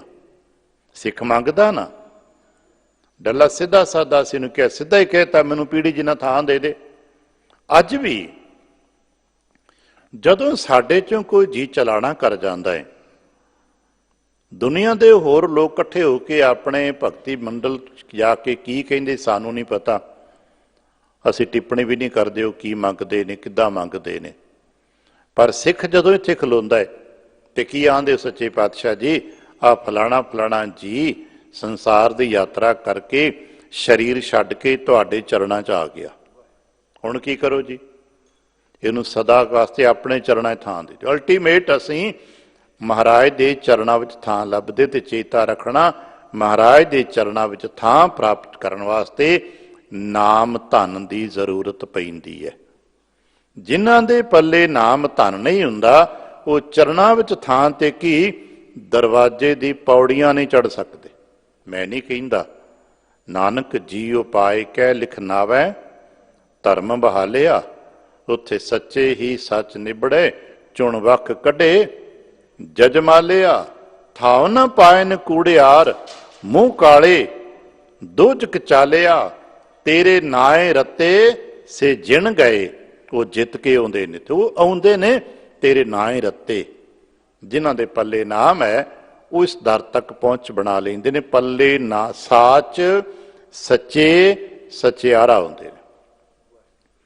ਜਿਨ੍ਹਾਂ ਨੇ ਸਤਿਗੁਰੂ ਦੀ ਸੇਵਾ ਕਰਕੇ ਨਾਮ ਪਦਾਰਥ ਪ੍ਰਾਪਤ ਕੀਤਾ ਹੈ, ਤੇ ਨਾਮ ਪਦਾਰਥ ਦੇ ਸਦਕੇ ਉਹਨਾਂ ਦਾ ਨਿਵਾਸ ਸਦਾ ਵਾਸਤੇ ਗੁਰੂ ਹਰੀ ਚਰਨਾਂ 'ਚ ਹੋ ਗਿਆ। ਇਹ ਗੁਰੂ ਰਾਮਦਾਸ ਮਹਾਰਾਜ ਜੀ ਨੇ ਸਾਡੇ ਵਾਸਤੇ ਇੱਕ ਰਾਹ ਬਣਾ ਦਿੱਤਾ, ਜਿਹਨੂੰ ਸੀ ਕਿ ਨਾਨਕ ਮਹਾਰਾਜ ਜੀ ਨੇ ਇੱਕ ਪੰਥ ਚਲਾਇਆ। ਇਹ ਮਾਰਗ ਹੈ, ਮਾਰਿਆ ਸਿੱਕਾ ਜਗਤ ਵਿੱਚ ਨਾਨਕ ਨਿਰਮਲ ਪੰਥ ਚਲਾਇਆ। ਭਾਈ ਕੋਈ ਵੀ ਜੀ ਆਪਣੇ ਸਤਿਗੁਰੂ ਦੀ ਸੇਵਾ ਕਰਕੇ ਨਾਮ ਪ੍ਰਾਪਤ ਕਰ ਸਕਦਾ ਹੈ, ਤੇ ਨਾਮ ਦੇ ਸਦਕੇ ਉਹਨੂੰ ਗੁਰੂ ਕੇ ਚਰਨਾਂ ਵਿੱਚ ਨਿਵਾਸ ਮਿਲ ਸਕਦਾ। ਗੁਰੂ ਰਾਮਦਾਸ ਮਹਾਰਾਜ ਜੀ ਨੇ ਹੀ ਕੀਤਾ। ਅਸੀਂ ਸਾਰੇ ਸਾਖੀ ਜਾਣਦੇ ਨਾ, ਬਚਪਨ ਵਿੱਚ ਮਾਪਿਆਂ ਦੇ ਚਲਾਣੇ ਤੋਂ, ਯਤੀਮੀ ਤੋਂ ਚੱਲਦੇ ਚੱਲਦੇ ਚੱਲਦੇ ਚੱਲਦੇ ਅੱਜ ਗੁਰੂ ਰਾਮਦਾਸ ਹੋ ਕੇ ਬੈਠੇ ਨੇ। ਹੁਣ ਕਹਿਣ ਲੱਗੇ ਤਾਂ ਤੇ ਇਸ ਕਰਕੇ ਤੁਹਾਨੂੰ ਸੰਗਤ ਮੱਥਾ ਟੇਕਦੀ ਹੈ, ਤਾਂ ਤੇ ਇਸ ਕਰਕੇ ਮੱਥਾ ਟੇਕਦੀ ਹੈ। ਇਸ ਕਰਕੇ ਮੱਥਾ ਨਹੀਂ ਟੇਕਦੀ ਕਿ ਤੁਸੀਂ ਸੋਢੀ ਖਾਨਦਾਨ ਦੇ ਹੋ। ਰਾਮਦਾਸ ਮਹਾਰਾਜ ਜੀ ਤੁਹਾਨੂੰ ਸੰਗਤ ਮੱਥਾ ਇਸ ਕਰਕੇ ਟੇਕਦੀ ਹੈ ਤਾਂ ਤੇ ਸੰਗਤ ਸਗਨ ਭਾਏ। ਸਗਨ ਭਾਏ ਹੁੰਦਾ ਗਹਿਨ ਭਾਵ, ਸਗਨ ਗਹਿਨ ਗਹਿਰਾ, ਸਗਨ ਦਾ ਮਤਲਬ ਸੰਘਣਾ ਗਹਿਰਾ। ਇਸ ਕਰਕੇ ਸੰਗਤ ਹਿਰਦਿਆਂ ਦੀ ਗਹਿਰਾਈ ਚੋਂ ਤੁਹਾਨੂੰ ਮੱਥਾ ਟੇਕਦੀ ਹੈ। ਹੋ ਸਕਦਾ ਅਸੀਂ ਤੁਸੀਂ ਦਿਮਾਗੀ ਤੌਰ ਤੇ ਮੱਥਾ ਟੇਕਦੇ ਹੋਈਏ, ਸੰਭਵ ਹੈ ਕਿ ਅਸੀਂ ਤੁਸੀਂ ਆਏ ਆਰਟੀਫਿਸ਼ਲ ਮੱਥਾ ਟੇਕਿਆ, ਸਾਡੇ 'ਚ ਬਹੁਤ ਸਾਰੇ ਜੀ ਐਸਾ ਕਰਦੇ ਹੋਣਗੇ। ਪਰ ਸੰਗਤ ਕਿੱਦਾਂ ਮੱਥਾ ਟੇਕਦੀ ਹੈ? ਸਗਨ ਭਾਏ, ਹਿਰਦੇ ਦੀਆਂ ਗਹਿਰਾਈਆਂ 'ਚੋਂ। ਉਹ ਇਸੇ ਕਰਕੇ ਸਾਨੂੰ ਕਿਹਾ ਕਿ ਮਸਤਕ ਜ਼ਮੀਨ ਤੇ ਟਿਕਾ, ਕਿ ਭਾਈ ਤੂੰ ਆਪਣਾ ਸਾਰਾ ਕੁਛ ਹੀ, ਆਪਣਾ ਤਨ ਮਨ ਧਨ ਸਭ ਸੌਂਪ ਗੁਰੂ ਕੋ। ਤਾਂ ਤੇ ਸੰਗਤ ਸਗਨ ਭਾਏ ਭਾਉ ਮਾਨੈ। ਇਸ ਕਰਕੇ ਸੰਗਤ ਹਿਰਦੇ ਦੀ ਗਹਿਰਾਈਆਂ ਚੋਂ ਆਪ ਦਾ ਅਦਬ ਕਰਦੀ, ਆਪ ਦਾ ਭਾਉ ਸਤਿਕਾਰ ਕਰਦੀ ਹੈ, ਮੰਨਦੀ ਹੈ। ਤੁਮ ਤੇ ਤੁਸੀਂ ਕੀ ਹੋ? ਤੁਹਾਨੂੰ ਥਾਂ ਤੇ ਮਿਲਿਆ, ਤੁਸੀਂ ਮਹਾਨਤਾ ਨੂੰ ਪ੍ਰਾਪਤ ਕੀਤੀ, ਪਰ ਤੁਮ ਹੋ ਕਿਆ? ਤੁਸੀਂ ਹੋ ਕੀ? ਤੁਮ ਮਲਿਆਗਰ। ਤੁਸੀਂ ਹੋ ਤੁਮ ਮਲਿਆਗਰ। ਮਲਿਆਗਰ ਕਹਿੰਦੇ ਨੇ ਚੰਦਨ ਨੂੰ। ਕਹਿੰਦੇ ਨਾ ਕਿ ਕੋਈ ਮੱਲੇ ਪਹਾੜ ਜਿੱਤੇ ਚੰਦਨ ਦਾ ਰੁੱਖ ਹੋਵੇ ਤੇ ਬੜੀ ਸੁਗੰਧ। ਤੁਮ ਮਲਿਆਗਰ, ਤੁਸੀਂ ਚੰਦਨ ਹੋ। ਤੇ ਚੰਦਨ ਦੀ ਇੱਕ ਵੱਖਰੀ ਹੀ ਸਿਫਤ ਹੈ, ਉਹ ਜਿੱਥੇ ਹੋਵੇਗਾ ਆਲਾ ਦੁਆਲਾ ਸੁਗੰਧਿਤ ਕਰ ਦੇਗਾ। ਉਹ ਜਿੱਥੇ ਵੀ ਹੈ, ਜਦੋਂ ਤੱਕ ਵੀ ਹੈ, ਉਹ ਆਲੇ ਦੁਆਲੇ ਨੂੰ ਸੁਗੰਧਿਤ ਹੀ ਕਰੇਗਾ। ਤੁਮ ਮਲਿਆਗਰ, ਤੁਸੀਂ ਤੇ ਚੰਦਨ ਹੋ। ਤੁਮ ਚੰਦਨ ਹਮ ਇਰੰਡ ਬਾਪੁਰੇ, ਸੰਗ ਤੁਮਹਾਰੇ ਬਾਸਾ। ਨੀਚ ਰੁਖ ਤੇ ਉੱਚ ਪਏ ਹੈ, ਗੰਧ ਸੁਗੰਧ ਨਿਵਾਸਾ। ਤੁਮ ਮਲਿਆਗਰ, ਇਸ ਕਰਕੇ ਮੱਥਾ ਟੇਕਦੇ ਹਾਂ। ਭਾਵੇਂ ਸਾਡੇ ਬਹੁਤੇ ਜੀਆਂ 'ਚ ਸੱਪ ਬਿਰਤੀ ਹੈ, ਪਰ ਫਿਰ ਵੀ ਅਸੀਂ ਚੰਦਨ ਨੂੰ ਮੱਥਾ ਟੇਕਦੇ ਹਾਂ। ਮਲਿਆਗਰ ਜੋ ਹੈ ਹੋ ਕੀ ਰਿਹਾ ਹੁਣ ਉੱਥੇ? ਤੁਮ ਮਲਿਆਗਰ ਪ੍ਰਗਟ ਸੁਬਾਸ। ਸੁਬਾਸ ਕਹਿੰਦੇ ਨੇ ਸੁਵਾਸ, ਸੁਗੰਧ। ਤੇ ਚੰਦਨ ਜਿੱਥੇ ਹੋਵੇ ਉੱਥੇ ਕੋਈ ਬੈਨਰ ਬੋਰਡ ਨਹੀਂ ਲਗਾਉਣਾ ਪੈਂਦਾ ਵੀ ਇੱਥੇ ਚੰਦਨ ਹੈ। ਚੰਦਨ ਆਪਣੀ ਖੁਸ਼ਬੂ ਕਰਕੇ ਜਾਣਿਆ ਜਾਂਦਾ ਹੈ। ਚੰਦਨ ਦੀ ਲੱਕੜ ਦੀ ਕੀਮਤ ਉਸ ਦੀ ਸੰਸਾਰੀ ਮਜ਼ਬੂਤੀ ਕਰਕੇ ਜਾਂ ਉਸ ਦੇ ਵਜ਼ਨ ਕਰਕੇ ਨਹੀਂ ਹੈ। ਚੰਦਨ ਦੀ ਕੀਮਤ ਉਹਦੀ ਖੁਸ਼ਬੂ ਕਰਕੇ ਆ। ਔਰ ਸ਼ਾਇਦ ਇਸੇ ਕਰਕੇ ਕੁਦਰਤ ਨੇ ਚੰਦਨ ਨੂੰ ਸਾਰੀਆਂ ਲੱਕੜਾਂ ਤੋਂ ਅਲੱਗ ਕਰ ਦਿੱਤਾ ਹੈ। ਆਪ ਨੂੰ ਪਤਾ ਹੋਵੇਗਾ ਦੁਨੀਆ ਭਰ ਦਾ ਕਾਠ, ਲੱਕੜ ਪਾਣੀ 'ਚ ਤਰਦੀ ਹੈ ਨਾ। ਭਾਵੇਂ ਕੋਈ ਲੱਕੜ ਹੋਵੇ, ਕੀਮਤੀ ਤੋਂ ਕੀਮਤੀ ਲੱਕੜ ਕਿਉਂ ਨਾ ਹੋਵੇ, ਉਹ ਪਾਣੀ 'ਚ ਤੈਰ ਜਾਂਦੀ ਹੈ। ਬਹੁਤ ਸਾਰੇ ਥਾਵਾਂ 'ਤੇ ਅਜੇ ਵੀ ਜੰਗਲਾਂ 'ਚੋਂ ਬਹੁਤ ਵੱਡੇ ਵੱਡੇ ਲੱਕੜਾਂ ਨੂੰ ਕੱਟ ਕੇ ਪਾਣੀ ਦੇ ਰਾਹੀਂ ਹੀ ਟਰਾਂਸਪੋਰਟੇਸ਼ਨ ਦੇ ਰੂਪ 'ਚ ਵਰਤਿਆ ਜਾਂਦਾ ਹੈ। ਪਾਣੀ ਦੇ ਰੂਪ 'ਚ ਹੀ ਕਿਉਂਕਿ ਡੁੱਬਣਾ ਹੀ ਨਹੀਂ ਉਹਨੇ। ਸਾਡੇ ਘਰ ਵੀ ਰਿਹਾ ਹੈ, ਗੋਇੰਦਵਾਲ ਸਾਹਿਬ ਦੀ ਸੇਵਾ ਵਾਸਤੇ ਲੱਕੜਾਂ ਆਈਆਂ ਪਹਾੜਾਂ ਤੋਂ, ਦਰਿਆ ਬਿਆਸਾ ਦੇ ਵਿੱਚ ਹੀ ਤਰ ਕੇ ਆਈਆਂ। ਪਰ ਚੰਦਨ ਦੀ ਖਾਸੀਅਤ ਹੈ, ਚੰਦਨ ਦੀ ਲੱਕੜ ਡੁੱਬ ਜਾਂਦੀ ਹੈ। ਬਾਕੀ ਸਭ ਲੱਕੜਾਂ ਪਾਣੀ 'ਚ ਤਰ ਜਾਂਦੀਆਂ ਨੇ, ਪਰ ਚੰਦਨ ਦੀ ਲੱਕੜ ਪਾਣੀ 'ਚ ਡੁੱਬ ਜਾਂਦੀ ਹੈ। ਆਪ ਨੂੰ ਕਦੇ ਪਰਖ ਕਰਨੀ ਪਵੇ ਵੀ ਚੰਦਨ ਅਸਲੀ ਹੈ ਕਿ ਨਕਲੀ ਹੈ, ਉਸ ਨੂੰ ਪਾਣੀ 'ਚ ਪਾ ਕੇ ਦੇਖ ਲੈਣਾ। ਅਗਰ ਪਾਣੀ 'ਚ ਡੁੱਬ ਜਾਏ ਤਾਂ ਅਸਲੀ ਚੰਦਨ ਹੈ, ਜੇ ਤਰ ਜਾਏ ਤੇ ਭਾਈ ਕੋਈ ਨਕਲ ਨੁਕਲੇ ਵੇਚ ਰਿਹਾ ਤੁਹਾਨੂੰ। ਭਾਈ ਗੁਰਦਾਸ ਨੇ ਅਗਰ ਡੋਬੈ ਜਾਣ ਕੇ, ਅਗਰ ਕਹਿੰਦੇ ਨੇ ਚੰਦਨ ਨੂੰ, ਭਾਈ ਗੁਰਦਾਸ ਕਹਿੰਦੇ ਨੇ ਪਾਣੀ ਚੰਦਨ ਨੂੰ ਬਾਕੀ ਲੱਕੜਾਂ ਤੋਂ ਜਾਣ ਕੇ ਵੱਖਰਾ ਕਰਕੇ ਡੋਬਦਾ ਹੈ, ਕਿਤੇ ਲੋਕ ਨੂੰ ਆਮ ਲੱਕੜਾਂ ਦੇ ਵਾਂਗ ਹੀ ਨਾ ਵਰਤ ਲੈਣ। ਚੰਦਨ ਸਭ ਤੋਂ ਸ਼੍ਰੇਸ਼ਟ ਮੰਨਿਆ ਜਾਂਦਾ ਹੈ। ਤੁਸੀਂ ਚੰਦਨ ਹੋ ਤੇ ਚੰਦਨ ਦੀ ਪਹਿਚਾਨ ਸੁਵਾਸ ਹੈ। ਹੇ ਸਤਿਗੁਰੂ, ਤੁਹਾਡੀ ਪਹਿਚਾਨ ਸੁਵਾਸ ਹੈ, ਤੁਹਾਡੀ ਸੁਗੰਧ ਹੈ। ਔਰ ਜਿਹੜਾ ਤੁਹਾਡੀ ਸੁਗੰਧ ਨੂੰ ਮੰਨਦਾ ਹੈ ਉਹ ਖਿੱਚਿਆ ਚਲਾ ਆਉਂਦਾ ਹੈ। ਉਹ ਨਾਮ ਪਦਾਰਥ ਤੁਹਾਡੇ ਕੋਲ ਹੈ। ਇਸੇ ਕਰਕੇ ਕਹਿੰਦੇ ਨਾ, ਗੁਰ ਚੰਦਨ ਸ਼ੀਤ ਲਾਇਓ, ਜਲ ਤੋਂ ਬਲ ਤੋਂ ਤੌਕਿਆ। ਸਾਡੇ ਹਿਰਦੇ ਸੜਦੇ ਪਲਦੇ ਸੀ, ਸਾਡੇ ਹਿਰਦਿਆਂ 'ਚ ਅੱਗ ਲੱਗੀ ਸੀ ਵਿਕਾਰਾਂ ਦੀ। ਤੇ ਗੁਰੂ ਸਾਹਿਬ ਨੇ ਕੀ ਕੀਤਾ? ਚੰਦਨ ਜਲ ਤੋਂ ਬਲ ਤੋਂ ਤੌਕਿਆ, ਗੁਰ ਚੰਦਨ ਸ਼ੀਤ ਲਾਇਓ। ਗੁਰੂ ਸਾਹਿਬ ਨੇ ਚੰਦਨ ਛਿੜਕ ਦਿੱਤਾ, ਸਾਡੇ ਹਿਰਦੇ ਸ਼ਾਂਤ ਹੋ ਗਏ। ਚੰਦਨ ਯਾਨੀ ਕਿ ਨਾਮ। ਜਿਵੇਂ ਅਸੀਂ ਕਹਿੰਦੇ ਦੀਪਕ ਜਗੇ ਤੇ ਪ੍ਰਕਾਸ਼ ਪ੍ਰਗਟ ਹੁੰਦਾ ਹੈ, ਗੁਰੂ ਹੈ ਤੇ ਨਾਮ ਪ੍ਰਗਟ ਹੋਏਗਾ। ਜਿੱਥੇ ਗੁਰੂ ਹੈ ਉੱਥੇ ਨਾਮ ਹੋਏਗਾ, ਕਿਉਂਕਿ ਗੁਰੂ ਨਾਮ ਦਾ ਦਾਤਾ ਹੈ, ਗੁਰੂ ਮੁਕਤੀ ਦਾ ਦਾਤਾ ਹੈ, ਗੁਰੂ ਆਨੰਦ ਦਾ ਦਾਤਾ ਹੈ। ਔਰ ਇਹ ਸਭ ਚੀਜ਼ਾਂ ਮਿਲ ਕੇ ਇੱਕ ਸੁਗੰਧ ਬਣ ਜਾਂਦੀ ਹੈ। ਇਸੇ ਕਰਕੇ ਔਰ ਇਹੀ ਨਾਮ ਜਿੱਥੇ ਜਿੱਥੇ ਪ੍ਰਗਟ ਹੋਇਆ, ਧਰੂ, ਪ੍ਰਹਲਾਦ, ਕਬੀਰ ਤੇ ਲੋਚਨ, ਚਾਰ ਵੱਡੇ ਭਗਤਾਂ ਦਾ ਨਾਮ ਭੱਟ ਸਾਹਿਬਾਨ ਨੇ ਲਿਆ। ਧਰੂ ਭਗਤ ਦਾ ਨਾਮ ਗੁਰਬਾਣੀ 'ਚ 2-4 ਥਾਂ ਤੇ ਆਇਆ। ਪ੍ਰਹਲਾਦ ਜੀ ਦਾ ਨਾਮ ਤੇ ਰੋਜ਼ਾਨਾ ਸਾਨੂੰ 2 ਵਾਰ ਸੁਣਾਇਆ ਜਾਂਦਾ। ਆ ਹੁਣੇ ਥੋੜ੍ਹੀ ਦੇਰ ਪਹਿਲਾਂ ਆਸਾ ਕੀ ਵਾਰ ਤੇ ਕੀਰਤਨ ਦੇ ਭੋਗ ਦੇ ਸਮੇਂ ਜੋ ਸ਼ੰਤ ਪੜ੍ਹੇ ਜਾਂਦੇ ਨੇ, ਸ਼ਲੋਕ ਪੜ੍ਹੇ ਜਾਂਦੇ ਨੇ, ਉਹ 'ਚ ਹਰ ਜੁਗ ਜੁਗ ਭਗਤ ਤੋਂ ਪਾਇਆ ਪੈਜ ਰੱਖਦਾ ਆਇਆ ਰਾਮ ਰਾਜੇ, ਉਹ 'ਚ ਪ੍ਰਹਲਾਦ ਦੀ ਕਹਾਣੀ ਸੁਣਾਈ ਜਾਂਦੀ ਹੈ। ਇਸੇ ਤਰ੍ਹਾਂ ਸੰਧਿਆ ਦੇ ਵੇਲੇ ਵੀ ਜਦੋਂ ਸੋਦਰ ਦੀ ਚੌਂਕੀ ਆਰੰਭ ਕਰਦੇ ਉਦੋਂ ਵੀ ਸੁਣਾਈ ਜਾਂਦੀ ਹੈ। ਪ੍ਰਹਲਾਦ ਦਾ ਪਤਾ ਹੈ ਸਾਨੂੰ, ਧਰੂ ਦਾ ਪਤਾ ਹੈ ਸਾਨੂੰ, ਕਬੀਰ, ਤ੍ਰਿਲੋਚਨ, ਕਬੀਰ ਸਾਹਿਬ ਕੀ ਬਾਣੀ ਅਸੀਂ ਨਿਤ ਪੜ੍ਹਦੇ ਹਾਂ, ਤ੍ਰਿਲੋਚਨ ਸਾਹਿਬ ਜੀ ਕੀ ਬਾਣੀ ਵੀ ਪੜ੍ਹੀ ਜਾਂਦੀ ਹੈ। ਹੁਣ ਇਹਨਾਂ ਨੂੰ ਕੀ ਮਿਲਿਆ ਤੇ ਮਸੂਰ ਹੋਏ ਨੇ ਨਾਮ ਦੇ ਸਦਕੇ ਹੀ। ਧਰੂ ਅਟਲ ਅਜਹੂ ਨਾ ਟਰਿਓ, ਨਾਮ ਦੇ ਸਦਕੇ ਹੀ ਪ੍ਰਹਲਾਦ ਅਟਲ ਹੈ ਅਜ ਤੱਕ, ਉਹਦੀ ਗਾਥਾ ਗੁਰਦੇਵ ਸਾਨੂੰ ਰੋਜ਼ ਸੁਣਾਉਂਦੇ ਨੇ। ਨਾਮ ਦੇ ਸਦਕੇ ਹੀ ਕਬੀਰ ਸਾਹਿਬ ਨੂੰ ਅਸੀਂ ਮੱਥਾ ਟੇਕਦੇ ਹਾਂ, ਨਾਮ ਦੇ ਸਦਕੇ ਤਰਲੋਚਨ ਜੀ ਨੂੰ ਮੱਥਾ ਟੇਕਦੇ ਹਾਂ। ਕਹਿਣ ਲੱਗੇ ਭੱਟ ਸਾਹਿਬਾਨ, ਕਹਿਣ ਲੱਗੇ ਪਿਆਰਿਓ ਗੱਲ ਸੁਣੋ।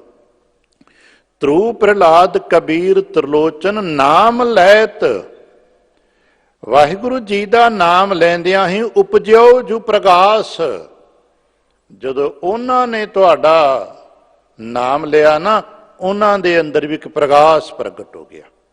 ਅਸੀਂ ਕਹਿੰਦੇ ਆ ਨਾ ਕਿ ਨਾਮ ਚਾਨਣ ਹੈ, ਜਿੱਥੇ ਵੀ ਗੁਰੂ ਹੁੰਦਾ ਹੈ, ਜਿਵੇਂ ਫਿਰ ਦੁਹਰਾਦੇ ਆ, ਦੀਪਕ ਜਲਦਾ ਹੈ ਤੇ ਪ੍ਰਕਾਸ਼ ਹੌਲੀ ਹੌਲੀ ਹੌਲੀ ਫੈਲਦਾ ਹੈ। ਅਸੀਂ ਕਿਤੇ ਧੂਫ ਧੁਖਾ ਦੀ ਚੰਦਨ ਦਾ, ਬਸ ਧੁਖਾ ਕੇ ਹਟ ਜਾਓ, ਆਪਣੇ ਆਪ ਨੇ ਆਲੇ ਦੁਆਲੇ ਨੂੰ ਸੁਗੰਧਿਤ ਕਰ ਦੇਣਾ, ਔਰ ਦੂਰ ਤੱਕ ਉਹਦੀ ਖੁਸ਼ਬੂ ਸਮੇਂ ਦੇ ਨਾਲ ਨਾਲ ਤੁਰਦੀ ਜਾਣੀ ਹੈ। ਇਸੇ ਤਰ੍ਹਾਂ ਪਰਮੇਸ਼ਵਰ ਜੀ ਦਾ ਨਾਮ ਜਦੋਂ ਕੋਈ ਜਪਦਾ ਹੈ ਨਾ, ਤੇ ਉਹਦੀ ਮਹਿਮਾ ਹੌਲੀ ਹੌਲੀ ਫੈਲਦੀ ਜਾਂਦੀ ਹੈ, ਤੇ ਉਹ ਪ੍ਰਗਾਸ ਕਹਿੰਦੇ ਚਾਨਣ ਨੂੰ, ਜਿਹੜਾ ਗਿਆਨ ਅੰਜਨ ਗੁਰੂ ਦਿੰਦੇ ਨੇ, ਤੇ ਜਿਹਦੇ ਕਰਕੇ ਹਿਰਦੇ 'ਚ ਪ੍ਰਕਾਸ਼ ਪ੍ਰਗਟ ਹੁੰਦਾ ਹੈ। ਇਹਨਾਂ ਭਗਤਾਂ ਨੂੰ ਵੀ ਇਸ ਨਾਮ ਦੇ ਸਦਕੇ ਹੀ ਗਿਆਨ ਪ੍ਰਕਾਸ਼ ਪ੍ਰਗਟ ਹੋਇਆ। ਭਗਤਾਂ ਨੂੰ ਵੀ ਇਸ ਨਾਮ ਦੇ ਸਦਕੇ ਹੀ, ਵਾਹਿਗੁਰੂ ਜੀ ਦੇ ਨਾਮ ਦੇ ਸਦਕੇ ਹੀ ਉਪਜੋ ਜੋ ਪ੍ਰਕਾਸ਼। ਉਸ ਪ੍ਰਕਾਸ਼ ਦੇ ਦਰਸ਼ਨ, ਪ੍ਰਕਾਸ਼ ਕਿਹੜਾ ਹੈ? ਉਹ ਜੋਤ ਦਾ, ਜਿਸ ਨੂੰ ਅਸੀਂ ਹਰ ਰੋਜ਼ ਕਹਿੰਦੇ ਜੋਤ ਰੂਪ ਹਰਿ ਆਪ, ਆਪਾਂ ਕਹਿੰਦੇ ਨਾ ਗੁਰੂ ਨਾਨਕ ਕਹਾਇਓ। ਉਸ ਜੋਤ ਦੇ ਦਰਸ਼ਨ ਕਰਨ ਦੀ ਗੱਲ ਹਰ ਸਿੱਖ ਕਰਦਾ ਹੈ। ਉਹਨੂੰ ਕਹਿੰਦੇ ਨੇ ਜੇ ਪਿਖਤ ਆਤ ਹੋਏ ਰਹੱਸ ਮਨ। ਜਿਸ ਗੁਰੂ ਜੋਤ ਦੇ ਦਰਸ਼ਨ ਕਰਦਿਆਂ ਮਨ ਵਿੱਚ ਰਹੱਸ ਪ੍ਰਗਟ ਹੁੰਦੇ ਨੇ। ਰਹੱਸ ਕਹਿੰਦੇ ਨੇ ਭੇਦ ਖੁੱਲਣ ਲੱਗ ਪੈਂਦੇ ਨੇ ਹਿਰਦੇ ਦੇ, ਸੰਸਾਰ ਦੇ ਰਹੱਸ ਜੋ ਛੁਪੇ ਹੋਏ ਭੇਦ ਨੇ ਪ੍ਰਗਟ ਹੋਣ ਲੱਗ ਪੈਂਦੇ ਨੇ। ਅਸੀਂ ਕਹਿੰਦੇ ਆਨੰਦ ਆ ਜਾਂਦਾ, ਵਾਹ ਆਸ਼ਚर्य ਛਾ ਜਾਂਦਾ। ਉਸ ਜੋਤ ਦੇ ਪ੍ਰਕਾਸ਼ ਦੇ ਦਰਸ਼ਨ ਕਰਦਿਆਂ ਹੀ ਮਨੁੱਖ ਦੇ ਅੰਦਰ, ਭਗਤ ਦੇ ਅੰਦਰ ਇੱਕ ਆਸ਼ਚਰਜਨਕ ਆਨੰਦ ਪ੍ਰਗਟ ਹੁੰਦਾ ਹੈ, ਜਿਸ ਨੂੰ ਬਿਆਨ ਤੇ ਨਹੀਂ ਕਰ ਪਾਉਂਦਾ। ਪਰ ਉਹਦਾ ਜੋ ਆਲਾ ਦੁਆਲਾ ਹੈ, ਉਹਦਾ ਜੋ ਖੇੜਾ ਹੈ, ਉਹ ਦੱਸਦਾ ਹੈ ਕਿ ਇਸ ਨੇ ਕਿਸੇ ਰਹੱਸ ਨੂੰ ਜਾਣਿਆ ਹੈ, ਇਸ ਨੇ ਕਿਸੇ ਪ੍ਰਕਾਸ਼ ਨੂੰ ਮਹਿਸੂਸ ਕੀਤਾ ਹੈ। ਔਰ ਉਹ ਪ੍ਰਕਾਸ਼ ਦਾ ਚਰਚਾ ਪੁਰਾਣੀਆਂ ਗਾਥਾਵਾਂ ਜਿਹਨੂੰ ਸਾਮੀ ਕਹਿੰਦੇ ਆ, ਤਾਂ ਪੱਛਮੀ ਦਰਸ਼ਨ ਦੇ ਵਿੱਚ ਮੂਸਾ ਜੀ ਦੇ ਨਾਲ ਜੁੜਨ ਵਾਲੇ ਲੋਕ ਪੜ੍ਹਦੇ ਨੇ ਕਿ ਉਹਨਾਂ ਨੇ ਕਈ ਪੜ੍ਹਦੇ ਦੇਖੇ, ਪਰ 7 ਪੜ੍ਹਦਿਆਂ ਤੋਂ ਬਾਅਦ ਉਸ ਰਹੱਸ ਨੂੰ ਨਹੀਂ ਜਾਣ ਪਾਏ। ਮੰਨਦੇ ਨਾ ਲੋਕ ਕਿ 7 ਪੜ੍ਹਦਿਆਂ ਤੋਂ ਬਾਅਦ ਮੂਸਾ ਦੇ ਦਰਸ਼ਨ ਬੰਦ ਹੋ ਗਏ, ਮੂਸਾ ਬੇਹੋਸੁਰਤ ਹੋ ਗਏ। ਅਸੀਂ ਕਹਿੰਦੇ ਹਾਂ ਸਾਡੇ ਸਤਿਗੁਰੂ ਨੇ ਦੱਸਿਆ ਕਿ ਉਹ ਜੋਤ ਰੂਪ ਹੈ, ਸ਼ੀਤਲ ਹੈ, ਯਕ ਹੈ, ਪਰ ਪ੍ਰਕਾਸ਼ ਬਹੁਤ ਹੈ। ਕਿਹੋ ਜਿਹਾ ਜੋਤ ਹੈ? ਜਿਸ ਗੁਰੂ ਦਾ ਜੋਤ ਦਾ ਚਾਨਣ ਲੱਖਾਂ ਸੂਰਜਾਂ ਤੋਂ ਜ਼ਿਆਦਾ ਹੈ। ਆਪਾਂ ਰੋਜ਼ ਕਹਿੰਦੇ ਹਾਂ ਜੇ 100 ਚੰਦਾ ਉਗਵੈ ਸੂਰਜ ਚੜ੍ਹੈ ਹਜ਼ਾਰ, ਇਤੇ ਚਾਨਣ ਹੁੰਦੇ ਆ ਗੁਰਬਿਨ ਘੋਰ ਅੰਧਾਰ। ਉਹ ਗੁਰੂ ਪ੍ਰਕਾਸ਼ ਇਹਨਾਂ ਦੇ ਸਦਕੇ ਹੋਇਆ, ਜਿਸ ਨੂੰ ਦੇਖਦੇ ਆ ਅੰਦਰ ਆਨੰਦ ਪੈਦਾ ਹੁੰਦਾ। ਤੇ ਉਸ ਆਨੰਦ ਵਿੱਚ ਆ ਕੇ ਫਿਰ ਕੀ ਹੋ ਸਕਦਾ ਹੈ? ਜਿਸ ਨੇ ਉਸ ਜੋਤ ਪ੍ਰਕਾਸ਼ ਦੇ ਦਰਸ਼ਨ ਕਰ ਲਏ, ਫਿਰ ਉਹ ਦੁਨੀਆ ਭੁੱਲ ਜਾਂਦਾ ਹੈ। ਭਾਈ ਸਾਹਿਬ ਗੁਰਦਾਸ ਸਾਹਿਬ ਜੀ ਨੇ ਇੱਕ ਜ਼ਿਕਰ ਕੀਤਾ ਹੈ, ਦਰਸ਼ਨ ਦੇਖਦਿਆਂ ਹੀ ਸੁੱਧ ਤੇ ਬੁੱਧ ਖਤਮ ਹੋ ਜਾਂਦੀ ਹੈ। ਇਹ ਗੱਲਾਂ ਅਸੀਂ ਕੀਰਤਨ ਦੇ ਰਾਹੀਂ ਵਡੇਰਿਆਂ ਤੋਂ ਭਾਈ ਸਾਹਿਬ ਗੁਰਦਾਸ ਸਾਹਿਬ ਦੇ ਬਚਨਾਂ 'ਚ ਕਈ ਵਾਰ ਪੜ੍ਹੀਆਂ। ਸੁੱਧ ਕੀ ਨਾ ਸੁੱਧ ਰਹੀ, ਬੁੱਧ ਕੀ ਨਾ ਬੁੱਧ ਰਹੀ, ਕਈ ਵਾਰ ਸੁਣਿਆ ਤੇ ਪੜ੍ਹਿਆ, ਪਰ ਕਦੇ ਵੇਖਿਆ ਵੀ ਜੇ ਕਿ ਜਿਸ ਨੇ ਜੋਤ ਪ੍ਰਕਾਸ਼ ਦੇ ਦਰਸ਼ਨ ਕਰ ਲਏ ਤੇ ਫਿਰ ਉਹ ਆਪਣੇ ਜੀਵਨ ਨੂੰ ਕਿਸ ਤਰ੍ਹਾਂ ਘੋਲ ਘੁਮਾ ਸਕਦਾ ਹੈ। ਅੱਜ ਦਾ ਦਰਸ਼ਨ ਉਹਨਾਂ ਦਾ ਦਰਸ਼ਨ ਹੈ ਜਿਨ੍ਹਾਂ ਨੇ ਇਸ ਜੋਤ ਪ੍ਰਕਾਸ਼ ਦੇ ਦਰਸ਼ਨ ਕੀਤੇ ਨੇ। ਯਾਦ ਰੱਖਣਾ, ਗੁਰੂ ਗੋਬਿੰਦ ਸਿੰਘ ਦੇ ਦਰਸ਼ਨ 2 ਤਰੀਕੇ ਨਾਲ ਹੁੰਦੇ ਨੇ। ਇੱਕ ਲੋਕ ਤੇ ਉਹ ਨੇ ਜਿਹੜੇ ਗੁਰੂ ਗੋਬਿੰਦ ਸਿੰਘ ਦਰਸ਼ਨ ਕੇਵਲ ਤਸਵੀਰ ਕਰਕੇ ਕਰਦੇ ਨੇ। ਉਦੋਂ ਵੀ ਲੋਕ ਬੈਠੇ ਕਰਦੇ, ਆਪ ਨੂੰ ਯਾਦ ਹੋਵੇ ਗੁਰੂ ਗੋਬਿੰਦ ਸਿੰਘ ਜੀ ਦੀ ਉਸ ਵਕਤ ਹਾਲੀਆ ਤਸਵੀਰ ਵਜ਼ੀਦ ਖਾਨ ਦੇ ਕੋਲ ਵੀ ਸੀ। ਹੂਬਹੂ ਸਕੈਚ ਆਪਾਂ ਨੂੰ ਕਹਿੰਦੇ ਨਾ, ਹੂਬਹੂ ਸਕੈਚ ਵਜ਼ੀਦ ਖਾਨ ਦੇ ਕੋਲ ਸੀ। ਇਸ ਵਕਤ ਆ ਜੋ ਹੁਣ ਪਹਿਲਾ ਪੈਰ ਗੁਜ਼ਰੇ ਹੈ, ਵਜ਼ੀਦ ਖਾਨ ਦੇ ਹੱਥ ਵਿੱਚ ਇੱਕ ਪਾਸੇ ਪਾਤਸ਼ਾਹ ਦਸ਼ਮੇਸ਼ ਦਾ ਸਕੈਚ ਸੀ, ਕਾਗਜ਼ ਤੇ ਉਕਲੇਗਾ, ਤੇ ਵਜ਼ੀਰ ਖਾਨ ਦੇ ਸਾਹਮਣੇ ਇੱਕ ਤਸ਼ਤਰੀ ਦੇ ਵਿੱਚ ਪਿਆ ਹੋਇਆ ਇੱਕ ਸੀਸ ਸੀਗਾ ਜੋ ਦੋਨਾਂ ਨੂੰ ਮਿਲਾਨ ਕਰ ਰਿਹਾ ਸੀ। ਅੱਜ ਦਾ ਇਹ ਵਕਤ ਹੈ। ਅਸੀਂ ਗੱਲਾਂ ਬਾਤਾਂ ਮੋਟੀਆਂ ਮੋਟੀਆਂ ਪੜ੍ਹ ਕੇ ਲੰਘ ਚਾਹੀਦਾ, ਕਿਤੇ ਉਸਨੂੰ ਗਹਿਰਾਈ ਨਾਲ ਸਮਝਣ ਦੀ ਕੋਸ਼ਿਸ਼ ਕਰਨਾ। ਜੋ ਰਾਤ ਸਾਡੀ ਗੁਜ਼ਰੀ ਹੈ, ਪਾਤਸ਼ਾਹ ਸਾਹਿਬ ਜੀ ਨੇ ਡੂਢ ਕੁ ਪਹਿਰ ਰਾਤ ਗੁਜ਼ਰਨ ਤੇ, ਡੇਢ ਪਹਿਰ ਰਾਤ ਅੱਜ ਸਮਝਣਾ ਹੋਵੇ, ਲਗਭਗ 14 ਘੰਟੇ ਦੀ ਰਾਤ ਹੈ। 14 ਘੰਟੇ ਦੇ 4 ਹਿੱਸੇ ਕਰ ਲੈਣਾ, 7.5 ਘੰਟੇ ਦੇ ਫਿਰ ਉਸੇ ਹੋਰ ਉਸੇ 7 ਘੰਟੇ ਤੇ 3.5 ਘੰਟੇ ਦਾ ਇੱਕ ਪਹਿਰ ਅੱਜ ਦੀ ਰਾਤ ਦਾ ਮੰਨਿਆ ਜਾਏਗਾ। ਲਗਭਗ 5 ਕੁ ਘੰਟੇ ਸੂਰਿਆਸਤ ਤੋਂ ਬਾਅਦ ਮਹਾਰਾਜ ਦਸ਼ਮੇਸ਼ ਨੇ ਸ਼੍ਰੀ ਅਨੰਦਪੁਰ ਸਾਹਿਬ ਜੀ ਤੋਂ ਕੂਚ ਦਾ ਨਗਾੜਾ ਵਜਾਇਆ ਸੀ। ਸਭ ਤੋਂ ਪਹਿਲੇ ਕਾਫਲੇ 'ਚ ਵੱਡੇ ਮਾਤਾ ਗੁਜਰੀ ਸਾਹਿਬ ਜੀ, ਛੋਟੇ ਸਾਹਿਬਜ਼ਾਦੇ, ਕੁਝ ਰਾਖਵੇਂ ਸਿਪਾਹੀ, ਮਹਾਰਾਜ ਦੇ ਪਰਿਵਾਰ ਦੀ ਰੱਖਿਆ ਕਰਨ ਵਾਲੇ ਅੰਗ ਰੱਖਿਅਕ ਨਾਲ ਤੁਰੇ ਨੇ ਪਹਿਲੇ ਕਾਫਲੇ 'ਚ। ਉਹਨਾਂ ਤੋਂ ਮਗਰ ਦੂਸਰਾ ਮਹਾਰਾਜ ਦਾ ਕਾਫਲਾ ਤੁਰਿਆ, ਜਿਨ੍ਹਾਂ ਦੇ ਵਿੱਚ ਮਾਤਾ ਸੁੰਦਰ ਕੌਰ ਜੀ, ਮਾਤਾ ਸਾਹਿਬ ਕੌਰ ਜੀ ਤੇ ਹੋਰ ਪਰਿਵਾਰ ਦਾ ਸਾਰਾ ਜੋ ਨਿਕੜ ਸ਼ੁਕੜ ਹੁੰਦਾ ਹੈ, ਗੱਡਿਆਂ ਤੇ ਸਾਜੋ ਸਮਾਨ, ਹੋਰ ਬਹੁਤ ਸਾਰੇ ਸੇਵਕ ਸੇਵਾਦਾਰ ਜੋ ਲੜਨ ਭਿੜਨ ਵਾਲੇ ਨਹੀਂ ਸਨ, ਜਿਹੜੇ ਮਹਾਰਾਜ ਦੇ ਪਰਿਵਾਰੀ ਨੇ, ਕੋਈ ਲਾਂਗਰੀ ਨੇ, ਕੋਈ ਘੋੜਿਆਂ ਦੇ ਸਾਲਸੀ ਨੇ, ਜੋ ਲੜਾਈ ਪੜਾਈ ਵਾਲੇ ਨਹੀਂ, ਕੋਈ ਸਾਰਾ ਕਾਫਲਾ ਮਾਤਾ ਸਾਹਿਬ ਕੌਰ ਜੀ, ਮਾਤਾ ਸੁੰਦਰ ਕੌਰ ਜੀ ਦੇ ਕਾਫਲੇ ਦੇ ਇਰਦ ਗਿਰਦ ਅਤੇ ਵੱਡੇ ਮਾਤਾ ਗੁਜਰ ਕੌਰ ਜੀ ਦੇ ਕਾਫਲੇ ਦੇ ਪਿੱਛੇ ਪਿੱਛੇ ਸ਼੍ਰੀ ਅਨੰਦਪੁਰ ਸਾਹਿਬ ਤੋਂ ਡੇਢ ਪਹਿਰਾਤ ਗੁਜ਼ਰਨ ਤੇ ਹੌਲੀ ਹੌਲੀ ਤੁਰਿਆ, ਕਿਉਂਕਿ ਉਸ ਵਕਤ ਬਹੁਤ ਗਿਣਤੀ ਨਹੀਂ ਸੀ। ਕੁੱਲ ਮਿਲਾ ਕੇ ਸ਼ਾਇਦ ਸਾਰੀ ਗਿਣਤੀ 1500 ਦੇ ਆਸ-ਪਾਸ ਸੀ, ਜਿਸ 'ਚ ਸਾਰੇ ਸਾਹਿਬਜ਼ਾਦੇ ਪਰਿਵਾਰ, श्याम सिंह जी, गुलाब सिंह जी का परिवार, गुरु साहब के अपने परिवार, सेवादार सेवादारणी, लंगर वाले, परिवार वाले, खिडावे, सारे ही लड़न पिड़न वाले तो बा मुश्किल 500-700 सिंह सीगा, जिन्हां चों 200 सिंह का जत्था आके माता गुजर कौर जी के नाल तोरिया गया, वो बाकी काफला माता जी के पिछे पिछे चलता है। 500 सिंह लगभग महाराज ने 5 थाई वंडे है, तो वह सारा जत्था पिछे, क्योंकि सब ये पता सी, असी शायद कल दी गाथावां च पढ़िया सुनिया होवे, मैं कल भी बेनती की शीश साहब कि महाराज ने कहा सी मैनू 7 दिन दे दिओ, जे बहुत ज़्यादा नहीं रुक सकते तो मैनू 7 दिन और दे दिओ। पर चलो उस वक्त 7 दिन भी नहीं मन्ने गए, पता क्यों मन्ने गए कि नहीं मन्ने गए पता नहीं क्यों, पर जे 7 दिन मन जाते तो शायद कुछ होर होंदा, क्योंकि अगे अज पहली रात है, 7 रातां गिण लेना, 7 दिनों में सब कुछ बदल गया। अक्सर जिक्र भी साखियों च मिलता है कि महाराज ने कहा सी भाई दया सिंह साहब जी नूं, जो आने वाले चमकौर की रात आउणियां, कि दया सिंह जी 7 रातां मन जाते तो इन्हां थक अक के इन्हां भी तुर जाना सी, घेरा भी उठ जाना सी, क्योंकि अक चुके सन सारे, 2 धिरां अक चुके सन, गिरद उठ जाना सी, पर कोई गल नहीं।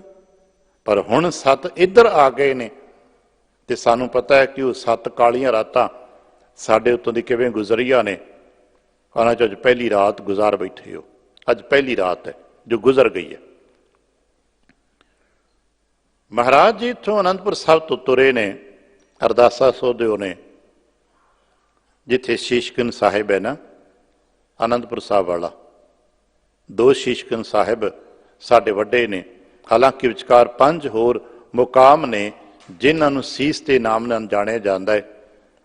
आनंदपुर वाले शीशगंज साहब मुकाम ते जाके महाराज ने परिक्रमा कर मत्था टेकिया, विदायगी की अरदास की है, तो क्या भाई कोई इत्थे दीवा जगाने वास्ते अपने आप नूं पेश करेगा, रहेगा।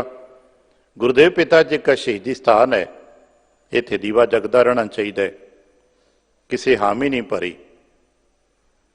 उदासी साधु गुरबख्श महाराज ने उत्थे टिकाया, आसीस भी दी है कि तेरा वाल बांका नहीं होएगा, बस दृढ़ता दे नाल अंदर बैठा दीवा बत्ती करदा रही।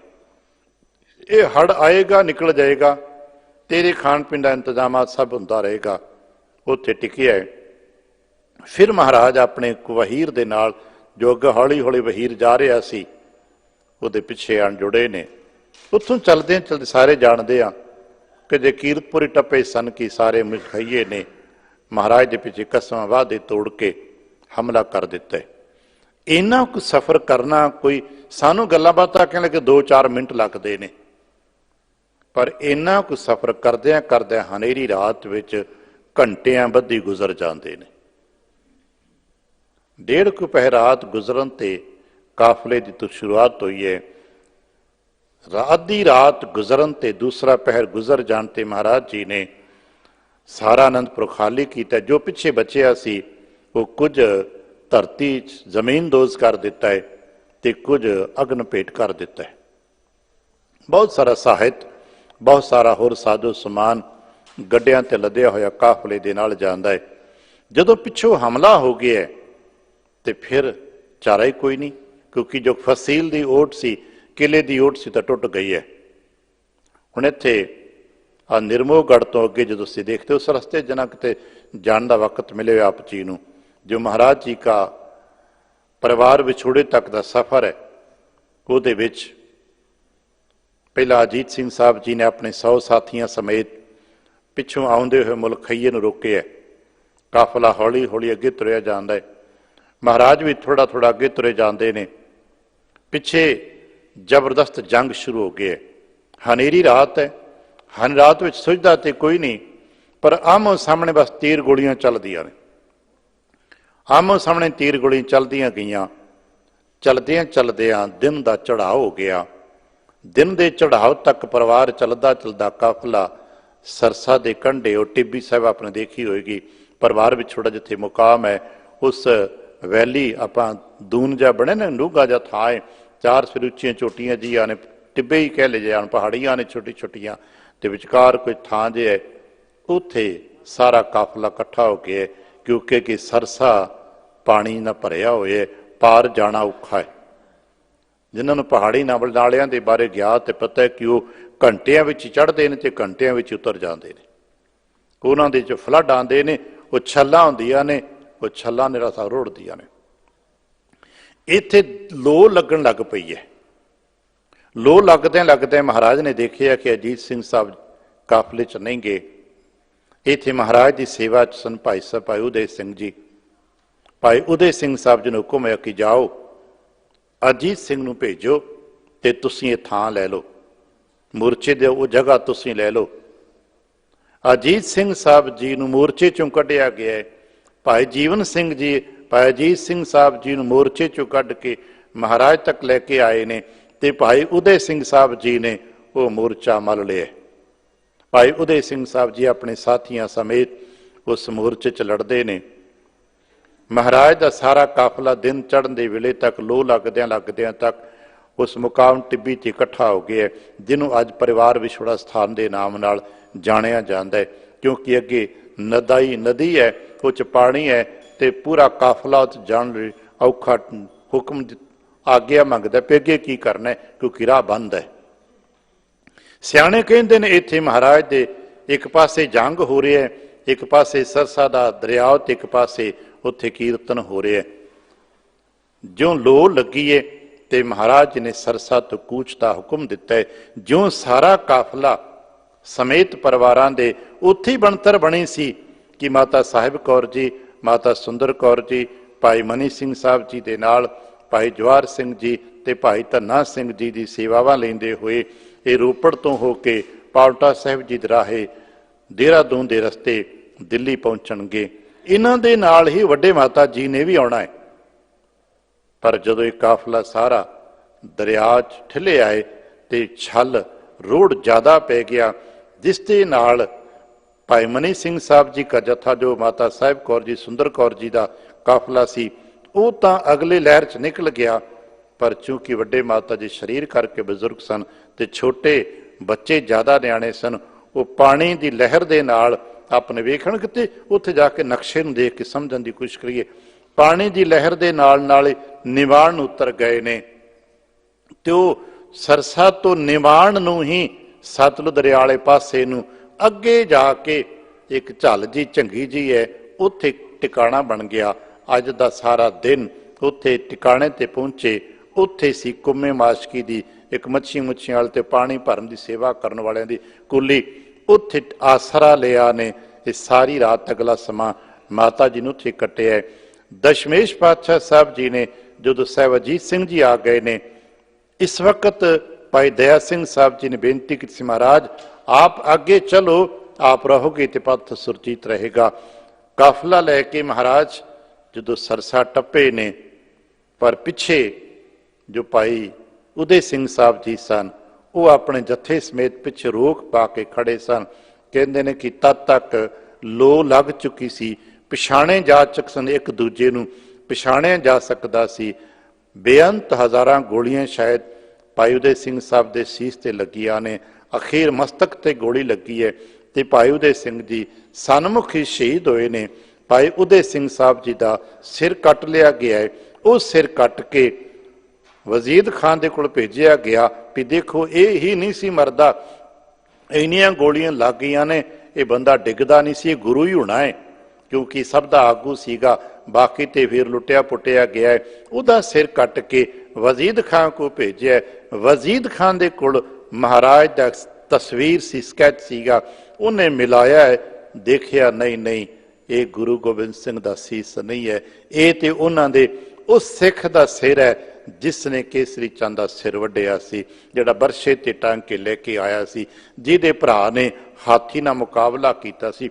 ਇਹ ਤੇ ਉਦੇ ਸਿੰਘਾ ਆਹ ਵੇਲਾ ਸੀ ਜਦੋਂ ਤਸਵੀਰ ਦੇ ਨਾਲ ਉਦੇ ਸਿੰਘ ਦੇ ਸੀਸ ਦਾ ਮਿਲਾਨ ਹੋ ਰਿਹਾ ਸੀ। ਤੇ ਮਹਾਰਾਜ ਇਸ ਵਕਤ ਤੱਕ ਰੋਪੜ ਤੋਂ ਲੜਦੇ ਭਿੜਦੇ ਹੋਏ ਨਿਹੰਗ ਖਾਨ, ਜਿੱਥੇ ਭੱਠਾ ਸਾਹਿਬ ਹੈ ਰੋਪੜ ਵਿੱਚ, ਉੱਥੇ ਪਹੁੰਚੇ ਨੇ। ਉੱਥੋਂ ਅੱਗੇ ਅਗਲਾ ਕਾਫਲਾ ਸ਼ਾਮ ਤੱਕ ਅਸੀਂ ਯਾਤਰਾਵਾਂ ਪੜ੍ਹਦੇ ਹਾਂ ਕਿ ਮਹਾਰਾਜ ਜੀ ਚਮਕੌਰ ਮੁਕਾਮ ਤੇ ਪਹੁੰਚਦੇ ਨੇ। ਆਪ ਨੂੰ ਪਤਾ ਹੈ, 1 ਮਿੰਟ 'ਚ ਹੋਰ ਗੱਲ ਕਹਿ ਕੇ ਮੈਂ ਸਮੇਂ ਦੀ ਪਾਬੰਦੀ ਸਮਾਪਤੀ ਵੀ ਕਰਨੀ ਹੈ। ਨਿਹੰਗ ਖਾਨ ਨੇ ਅੱਜ ਦੀ ਦੁਪਹਿਰ ਕੁਝ ਸਮਾਂ ਮਹਾਰਾਜ ਦੀ ਸੇਵਾਵਾਂ ਕੀਤੀਆਂ ਨੇ। ਨਿਹੰਗ ਖਾਨ ਦੇ ਕੋਲ ਮਹਾਰਾਜ ਜੀ ਭਾਈ ਬਚਿੱਤਰ ਸਿੰਘ ਸਾਹਿਬ ਜੀ, ਜੋ ਬਹੁਤ ਜ਼ਿਆਦਾ ਜ਼ਖਮੀ ਹੋ ਗਏ ਸਨ, ਉਹਨਾਂ ਨੂੰ ਛੱਡ ਕੇ ਆਏ ਨੇ। ਬਚਿੱਤਰ ਸਿੰਘ ਸਾਹਿਬ ਜੀ ਦੇ ਨਾਲ ਇੱਕ ਹੋਰ ਬੜਾ ਪਿਆਰਾ ਸੀ ਨਾਮ, ਜਿਸ ਦਾ ਨਾਮ ਸਾਹਿਬ ਨੇ ਜੋਰਾਵਰ ਸਿੰਘ ਰੱਖਿਆ ਸੀ, ਜਿਸ ਨੂੰ ਪਾਲਤ ਪੁੱਤਰ ਕਿਹਾ ਜਾਂਦਾ ਸੀ। ਮਹਾਰਾਜ ਨੇ ਆਪਣੇ ਗੋਦ ਲਿਆਇਆ। ਉਹ ਬੱਸੀ ਪਠਾਣ ਦਾ ਰਹਿਣ ਵਾਲਾ ਸੀ। ਉਹਨਾਂ ਦੋਨਾਂ ਨੂੰ ਮਹਾਰਾਜ ਨਿਹੰਗ ਖਾਨ ਕੋ ਛੱਡ ਕੇ ਆਏ ਨੇ। ਅਗਲੇਰੇ ਦਿਨ ਭਾਈ ਬਚਿੱਤਰ ਸਿੰਘ ਸਾਹਿਬ ਜੀ ਉੱਥੇ ਸ਼ਹੀਦ ਹੋ ਜਾਂਦੇ ਨੇ। ਤੇ ਭਾਈ ਬਚਿੱਤਰ ਸਿੰਘ ਸਾਹਿਬ ਜੀ ਕੀ ਸ਼ਹੀਦੀ ਦੇ ਨਾਲ ਇੱਕ ਹੋਰ ਵਾਰਤਾ ਜੁੜਦੀ ਹੈ, ਜੋ ਅੱਜ ਦੀ ਰਾਤ ਸਮਾਂ ਗੁਜ਼ਰਦਾ ਨਾ, ਮਹਾਰਾਜ ਦਾ ਕਾਫਲਾ ਚਮਕੌਰ ਨੂੰ ਲੰਘ ਜਾਂਦਾ ਹੈ। ਨਿਹੰਗ ਖਾਨ ਦੀ ਕੋਠ ਘੇਰੀ ਹਵੇਲੀ ਘੇਰੀ ਜਾਂਦੀ ਹੈ। ਹਵੇਲੀ ਤੇ ਜਦੋਂ ਫੌਜਦਾਰ ਆਉਂਦੇ ਨੇ ਤੇ ਉਹ ਮਨਾ ਕਰਨ ਦਾ ਵੀ ਇਸ ਕੋਠੜੀ ਨੂੰ ਨਾ ਖੋਲਿਓ। ਗਾਥਾ ਸੁਣੀ ਹੋਣੀ ਨਾ, ਉਹਦੇ ਚ ਅੰਦਰ ਬਚਿੱਤਰ ਸਿੰਘ ਹੈ ਤੇ ਉਹ ਨਿਹੰਗ ਖਾਨ ਕਹਿ ਦਿੰਦਾ ਹੈ ਇਸ ਕੋਠੀ ਚ ਮੇਰਾ ਦਾਮਾਦ ਹੈ। ਤੇ ਆਪਾਂ ਨੂੰ ਪਤਾ ਹੈ ਇਹ ਬੋਲ ਨਿਹੰਗ ਖਾਨ ਦਾ ਉਹਦੀ ਬੇਟੀ ਮੁਮਤਾਜ਼ ਸੁਣ ਲੈਂਦੀ ਹੈ। ਤੇ ਬੇਟੀ ਮੁਮਤਾਜ਼ ਨੇ ਆਪਣੇ ਜੀਵਨ ਦੇ 125 ਸਾਲ ਦੀ ਉਮਰ ਬਚਿੱਤਰ ਸਿੰਘ ਦੇ ਨਾਮ ਤੇ ਕੱਟੀ ਹੈ। ਮੁਮਤਾਜ਼ ਦੀ ਉਮਰ 125 ਸਾਲ ਹੋਈ ਹੈ ਤੇ ਉਸ ਇਲਾਕੇ 'ਚ ਉਸਨੂੰ ਫੂਫੀ ਮੁਮਤਾਜ਼ ਕਹਿ ਕੇ ਜਾਣਿਆ ਜਾਂਦਾ ਹੈ। ਔਰ ਉਹਦੇ ਸਥਾਨਾਂ ਤੇ ਲੋਕ ਸ਼ਰਧਾ ਤੇ ਭਾਵ ਰੱਖਦੇ ਨੇ। ਅੱਜ ਦੇ ਦਿਨਾਂ 'ਚ ਬਹੁਤ ਸਾਰੀਆਂ ਗੱਲਾਂ ਛੁਪੀਆਂ ਨੇ। ਗੁਰਦੇਵ ਕਿਰਪਾ ਕਰਨ ਸਾਡੇ ਜਿਹਨ 'ਚ ਆ ਜਾਏ ਕਿ ਜਿਹੜੇ ਪਿਆਰ ਕਰਦੇ ਨੇ ਜੋਤ ਪ੍ਰਕਾਸ਼ ਦਾ ਦਰਸ਼ਨ ਕਰ ਲੈਂਦੇ ਨੇ ਨਾ, ਫਿਰ ਆਪਣੀ ਜ਼ਿੰਦਗੀ ਘੁਮਾ ਦਿੰਦੇ ਨੇ, ਲੇਖੇ ਲਾ ਦਿੰਦੇ ਨੇ। ਉਹਨਾਂ 'ਚੋਂ ਨਿਹੰਗ ਖਾਨ ਵੀ ਹੈ, ਉਹਨਾਂ 'ਚੋਂ ਬੀਬੀ ਮੁਮਤਾਜ਼ ਵੀ ਹੈ, ਜਿਨ੍ਹਾਂ ਨੇ ਦਰਸ਼ਨ ਕੀਤੇ ਨੇ। ਜੇ ਪਿਖਤ ਅਤ ਹੋਏ ਰਹੱਸ ਮਨ, ਸੋਈ ਸੰਤ ਸਹਾਰ। ਉਹ ਹੈ ਸਾਧੂ ਸੰਤਾਂ ਦਾ ਆਸਰਾ, ਉਹ ਹੈ ਭਗਤਾਂ ਦਾ ਆਸਰਾ, ਉਹ ਹੈ ਗੁਰਸਿੱਖਾਂ ਦਾ ਆਸਰਾ। ਇੱਥੇ ਲਿਖਿਆ ਸ਼ਬਦ ਵਿੱਚ ਗੁਰੂ ਰਾਮਦਾਸ ਮੈਂ ਕਹਾਂਗਾ ਉਹ ਹੈ ਸਹਾਰਾ ਗੁਰੂ। ਤੇ ਗੁਰੂ ਰਾਮਦਾਸ ਕਹੋ, ਗੁਰੂ ਨੂੰ ਗੁਰੂ ਗੋਬਿੰਦ ਸਿੰਘ ਕਹੋ, ਗੁਰੂ ਨੂੰ ਗੁਰੂ ਨਾਨਕ ਕਹੋ, ਇੱਕ ਹੀ ਜੋਤ ਹੈ। ਗੁਰਦੇਵ ਕਿਰਪਾ ਕਰਨ ਅਸੀਂ ਆਪਣੇ ਆਪ ਨੂੰ ਆਪਣੇ ਗੁਰੂ ਦੇ ਸਮਰਪਿਤ ਕਰ ਸਕੀਏ। ਬੇਨਤੀਆਂ ਕਰ ਸਕੀ ਮਹਾਰਾਜ ਸਾਡੇ ਤੇ ਵੀ ਕਿਤੇ ਕਿਰਪਾ ਕਰੋ, ਅਸੀਂ ਵੀ ਆਪ ਦੀ ਬਖਸ਼ਿਸ਼ ਨੂੰ ਪ੍ਰਾਪਤ ਕਰ ਸਕੀਏ। ਤੇ ਇਹਨਾਂ ਮਹਾਨ ਸ਼ਹੀਦਾਂ ਨੂੰ ਨਮਨ ਕਰਦਿਆਂ ਹੋਇਆਂ ਸਮੇਂ ਦੀ ਸੰਕੁਚਨਾ ਦੇ ਵਿੱਚ ਸਮਾਪਤੀ ਕਰਦਾ ਹਾਂ ਜੀ। ਹੋਈਆਂ ਭੁੱਲਾਂ ਦੀ ਖਿਮਾ। ਆਪ ਸਭ ਦਾ ਧੰਨਵਾਦ। ਸਾਰਿਆਂ ਤੋਂ ਖਿਮਾ ਮੰਗਦਾ ਹੋਇਆ ਆਸੀਸ ਮੰਗਦਾ ਫਤਿਹ ਅਰਜ਼ ਕਰਦਾ ਹਾਂ ਜੀ। ਵਾਹਿਗੁਰੂ ਜੀ ਕਾ ਖਾਲਸਾ, ਵਾਹਿਗੁਰੂ ਜੀ ਕੀ ਫਤਿਹ।